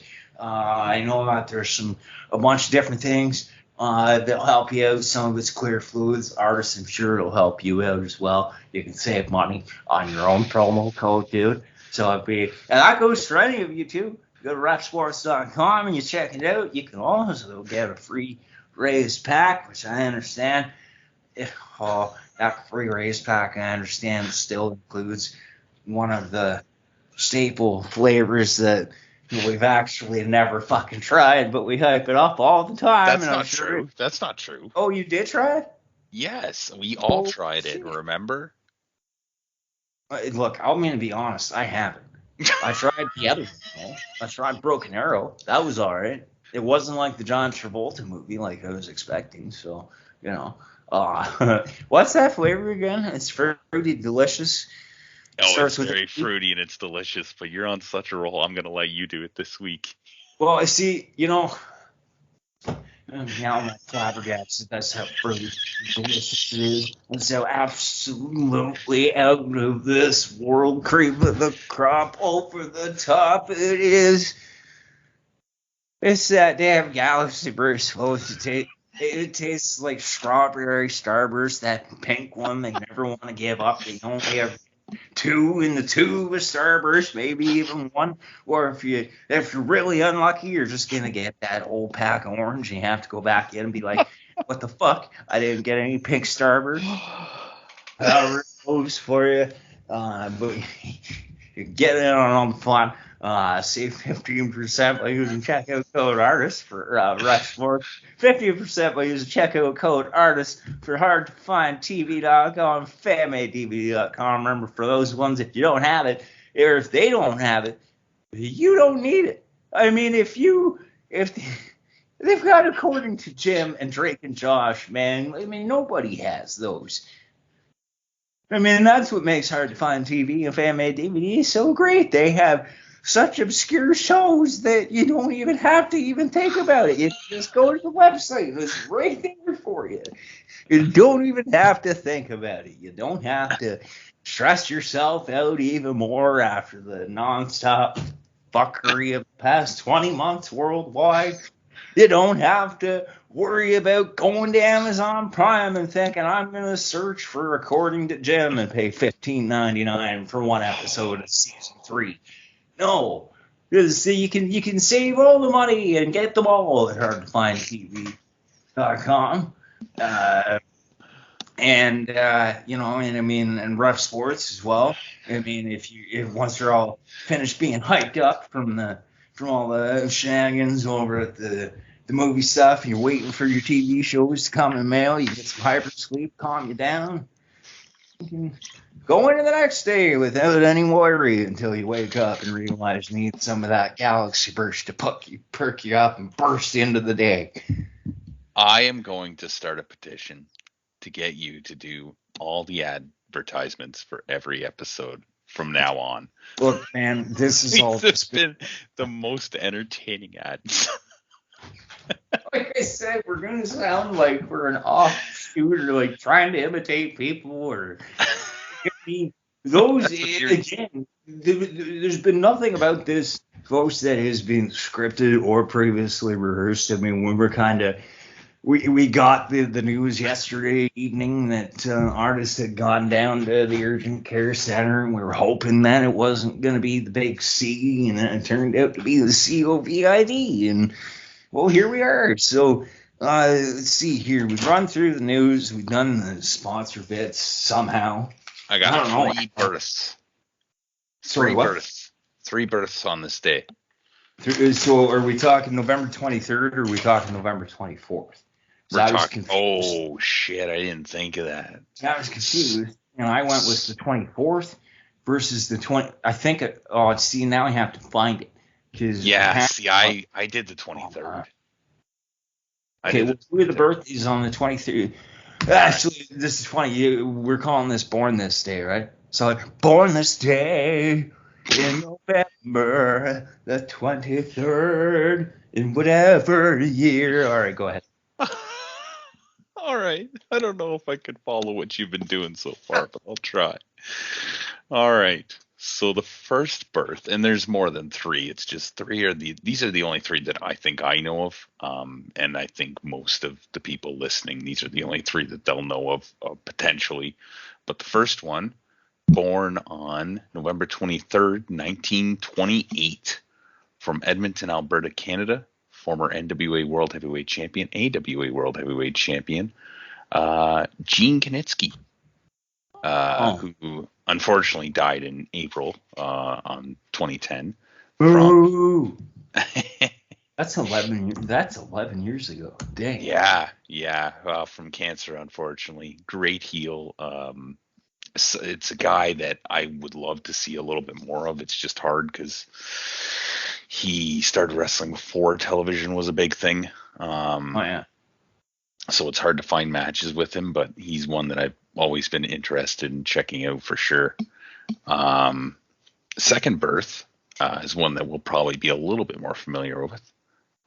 Born November 23rd, 1974, age 47 right now, from Mexico City, Mexico. Can you guess who this might be? Oh, age 47 from Chavo? Nope. He's been a AAA Cruiserweight champion. He did wrestle for WWE. He won. Yep, Juventud Guerrera. Juvi is 47 today. The Juice. I like the Mexicools. They were fucking cool. I loved the Mexicools. Yeah. Man. I still have actually. I don't care if it was racist. If people think it was racist. At that time, my brother was collecting the Jakks Pacific action figures. I mean, there were a couple of them that were mine, but most of them were hers, were his rather. Sorry. So my brother was collecting the Jakks Pacific action figures. He actually had Super Crazy and Psychosis from the Mexicools. Super Crazy and Psychosis. Psychosis even has the overalls on. Oh, nice. Mexican flag and Mexicools on the back. It's fantastic. I don't care if that gimmick was racist. It was amazing. That gimmick was so good. We are it wasn't quite. We're Mexico. It wasn't quite as good though as when Super Crazy went off on his own and his entrance music was super. I am super. I'm not crazy. I'm super. I'm crazy. I'm super crazy. Every time I heard that, I fucking popped, man. That was fucking hilarious. Well, and it wasn't, we say the xenophobic gimmicks. I mean, nothing beats Kerwin White, but oh my God, Kerwin White! It's too bad Eddie died to fucking. I don't mean to say ruin that gimmick, but he did kind of ruin that gimmick. Unfortunately, that was so good. I wake up every morning. Coming to the ring in a caddy. Golf cart with Nick Nemeth on the back. Mm. Oh, you said you had a third one, yeah? Yes, there is a third one. This particular lady was born on November 23rd, 1994, which makes her 27 right now, from Toronto, Ontario, Canada. She has won some championships that we probably won't recognize. Can you guess who this might be? It's not Aaliyah, is it? It's Aaliyah. I didn't realize she was Canadian. Yeah, man. From Toronto, nonetheless. She lives in Orlando, but I mean, that's just because she works for NXT. Yeah. But I remember the first match I saw with her was at TakeOver Toronto 1, 2016, the one that I didn't go go with you. Oh yeah. That was the one you went for the smoke break during DIY and the revival. Yeah. So she was in a 6-woman tag dark match, and I don't remember everybody that was in it, but I know the Iconics were in it. I think Teal Dashwood was too. I don't know about her, but Ember Moon was also in it as well. So. Oh wait a minute. See, that was the one. I was drunk that night. I was seeing. I forget. I was seeing this girl, and I was trying to tell her that I was watching wrestling, and then she was trying to watch along with me, and I was like, oh crap! Now I have to text while I'm drunk. And here's FTR, or here's the revival with DIY. That was a good night. The match she had, I just found it. It was Alea, Liv Morgan, and Ember Moon against the Iconics and Daria Baronato, which I guess is Sonya Deville. Oh, okay. Oh, hey. Okay. Yeah. All right. Hey, you guys saw. They filmed that one for NXT that week because that's what they used to do, right? They used to film the matches. Right. Yeah. The pre-show matches. Very good mess. And actually, while we're at it, so as this will be coming to you is on the 24th at some point, depending on what I do to. I mean, it's all being done differently this week, so I mean, I'll have it figured out in terms of the.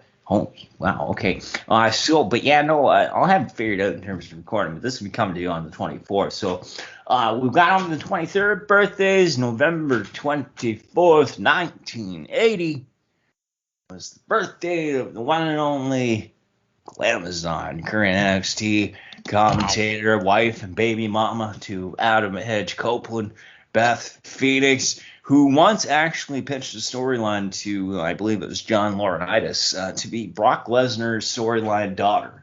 The Glamazon Beth Lesnar, which, I mean... Beth Laser. Fourth Lesnar. I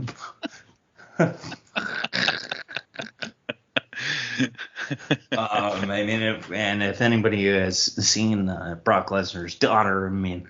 I think we need Brock Lesnar's daughter to come. That would be so cool. Brock Lesnar's daughter came in.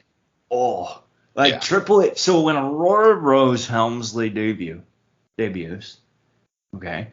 So Lady H, I guess we'll call her. H. Triplet H. Triplet. Or something. Whatever her name is going to be. Where's the other 3 H's? I don't fucking know. She doesn't need Triple H, does she? She's not going to be Triple H Aurora Rose. You called her Triplet, so that means that she has like 2 fucking siblings that are like born at the same time as her, right? Oh, fuck. That's not how it... So whoever Aurora Rose Levesque or Helmsley or whatever her name is going to be, like she's like on Raw, she's like, I'm Aurora Rose Helmsley. Blake chose my father, and here comes Brock's daughter, and it's like, oh shit, and everybody's just like, it's Brock. No, that's Brock's daughter, but he looks like Brock, but she looks like Brock. Well, it is his daughter, and then just F5 and like the Brock Lesnar like roar, and then for some reason Paul Heyman's kid's there managing daughter Lesnar. If Brock's daughter is even half as like, well, yeah, I'll say half as good as Brock, that she could be like the next face of the women's division there, I think. Lady Lesnar. I present to you the daughter of the one and only Beast incarnate, the daughter incarnate, Lady Lesnar. Just like a hologram of Paul Heyman's doing the entrance for her every time.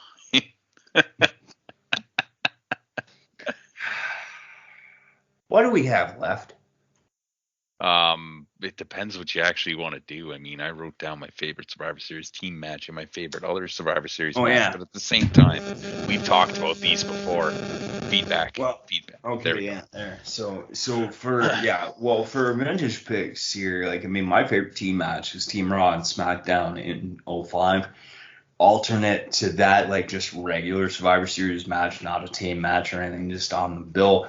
Edge versus Test, the title unification match from 2001. I think it's an underrated mid-card match where Test was made to look magnificent, even in defeat. You know what's went on to win the Immunity Battle Royal. I was watching this match earlier today, and not anything to do with the match, but I passed out during the match. What, Test and Edge? Yeah, it wasn't because it was boring. I got home from work. I was really tired. I just had a big meal, and I was like, I'm ready to pass out. So I was watching this match, and I'm like, this could be my match of the week. But yeah, no, I got to go back and rewatch it, though, because it did look good.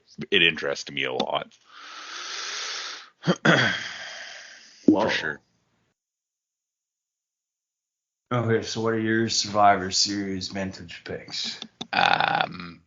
When it comes to Survivor Series team match, Team Raw versus Team SmackDown 2016, that was shortly after I started watching again. So that would have been Team SmackDown of Shane McMahon, Bray Wyatt, Dean Ambrose, John Cena, AJ Styles? No, that was AJ Styles, Randy Orton, Bray Wyatt. That's it. Shane McMahon.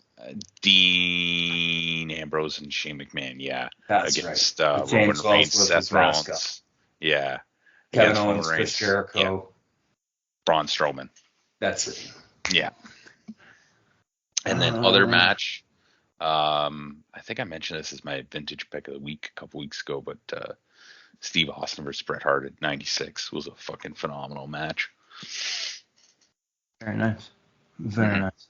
Mm-hmm. Breaking news out of NXT 2.0, the men's War Games match has been determined, and this is actually kind of neat. So it's the team of Braun Breaker, Carmelo Hayes, Tony D'Angelo, and Grayson Waller versus Tommaso Ciampa, Johnny Gargano, Pete Dunne, LA Knight.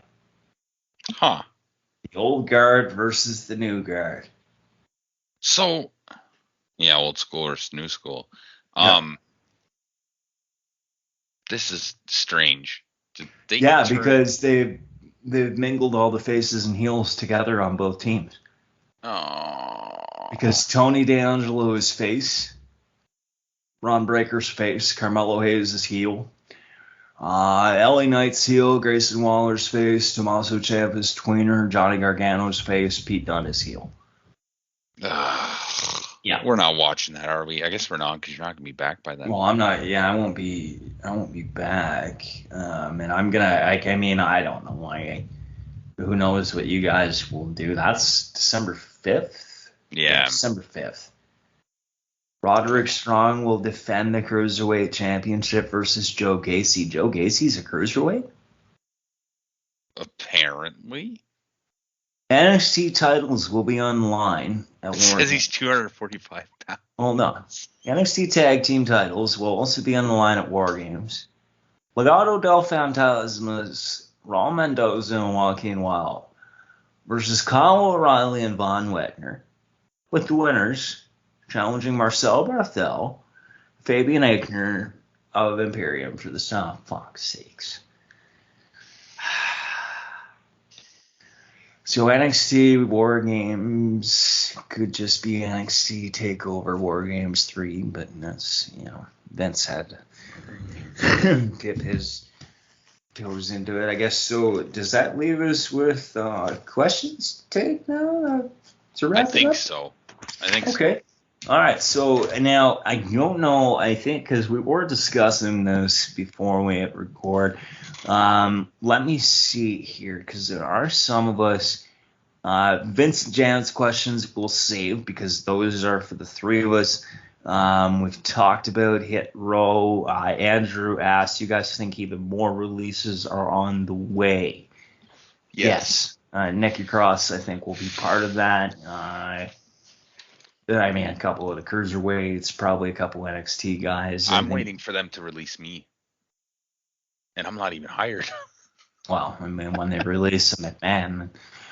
So now Andrew also asks, when Morrison came back to WWE, did you have any high expectations for his run? I thought at least a solid mid-card title run, or maybe a run putting over a young world champ like Drew Roman. I actually did expect from this run that it would be kind of like a legacy run. They might give him the Intercontinental, the US, like he might get a couple world title matches, but just kind of get the hair. Like I thought maybe he was going to be used as an upper mid-carder and not as a jobber to the stars.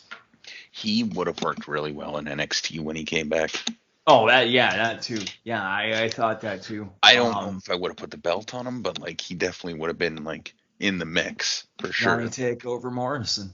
Why not, right? You could have Johnny Gargano and John Morrison go at it. Yep. You could have easily for the North American title. Yeah, John Morrison and Tommaso. You could have John Morrison just about anybody there. Yeah.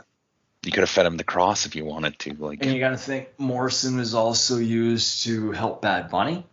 And I mean that got over well. So I mean it's just kind of like how they managed to fuck it up again. I just don't know.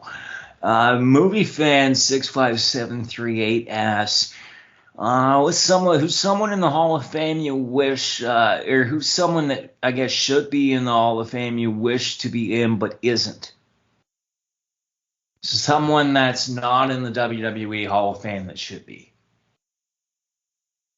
Oh God, I don't even know who's in it. Well, I'm just gonna throw this name out there. Luthez should not be in Legacy Wing. Luthez should have an actual induction. Well, the thing is, though, he didn't wrestle for them. Doesn't matter though. Antonio Inoki didn't either. Jushin Thunder Liger didn't eat. Well, he wrestled one match for NXT. Yeah. Stan Hansen, did he ever? He might have done some like early stuff. But I mean, or like somebody like, I guess maybe I'll say like a Dutch Mantel or a Dick Murdoch, or I would even, hell, I'd even go as far as to say Ultimo Dragon at this point. Tajiri. Tajiri. The fucking Owen Hart. Chris Benoit. Wow. Owen Hart's never going to be in there because Martha won't let it. And neither is Benoit because the Celebrate a Murderer.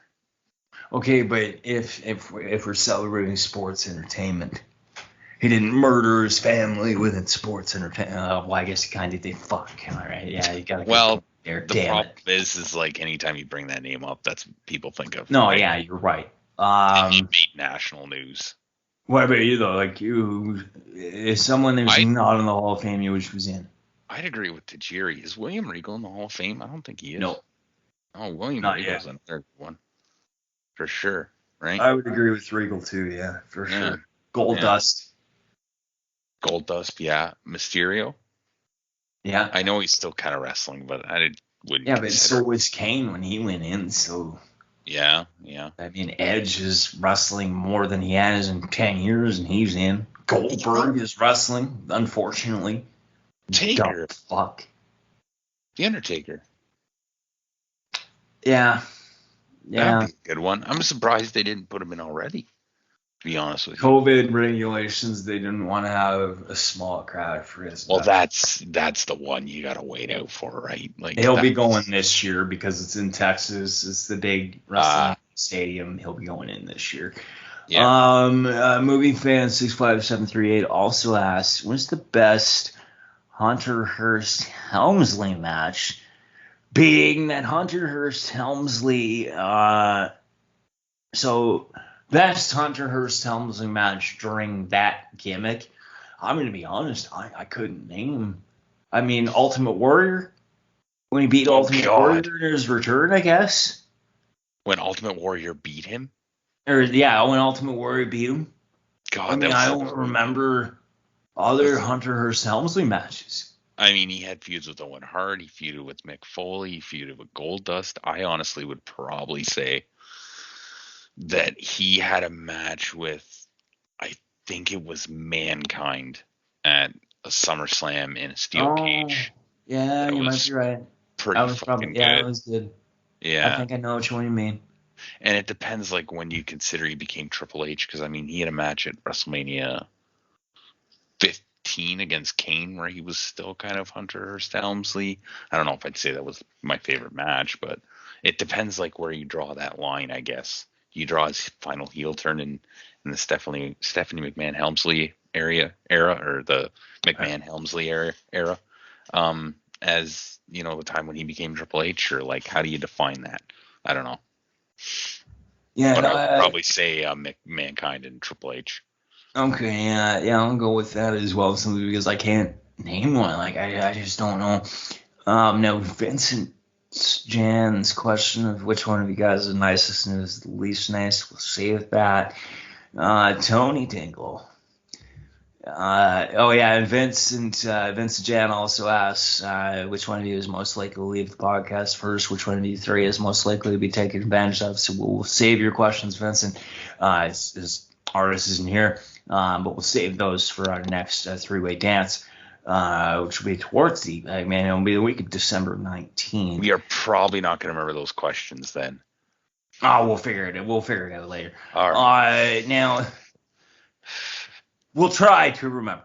At that, we'll get some Broken Arrow and some Gauss burst into us after we save 15% using checkbook code artists or Rap Sports. We'll avoid the hypersleep this time. We'll avoid the hypersleep. Yeah, because we don't want to go to sleep. No. Now, Tony Dingle asks, on a first date, and the girl rips a fart so massive you have to be impressed. Is that a deal breaker for you, Shubs, or does it help seal the deal? Oh, it's a deal breaker, 100%. If you're, I mean, I'm already trying to hold it in because I'm trying to make a good impression on the first date, and I probably am just like, I don't want to fart just yet. And all of a sudden, she just lets one go. I'm fucking leaving.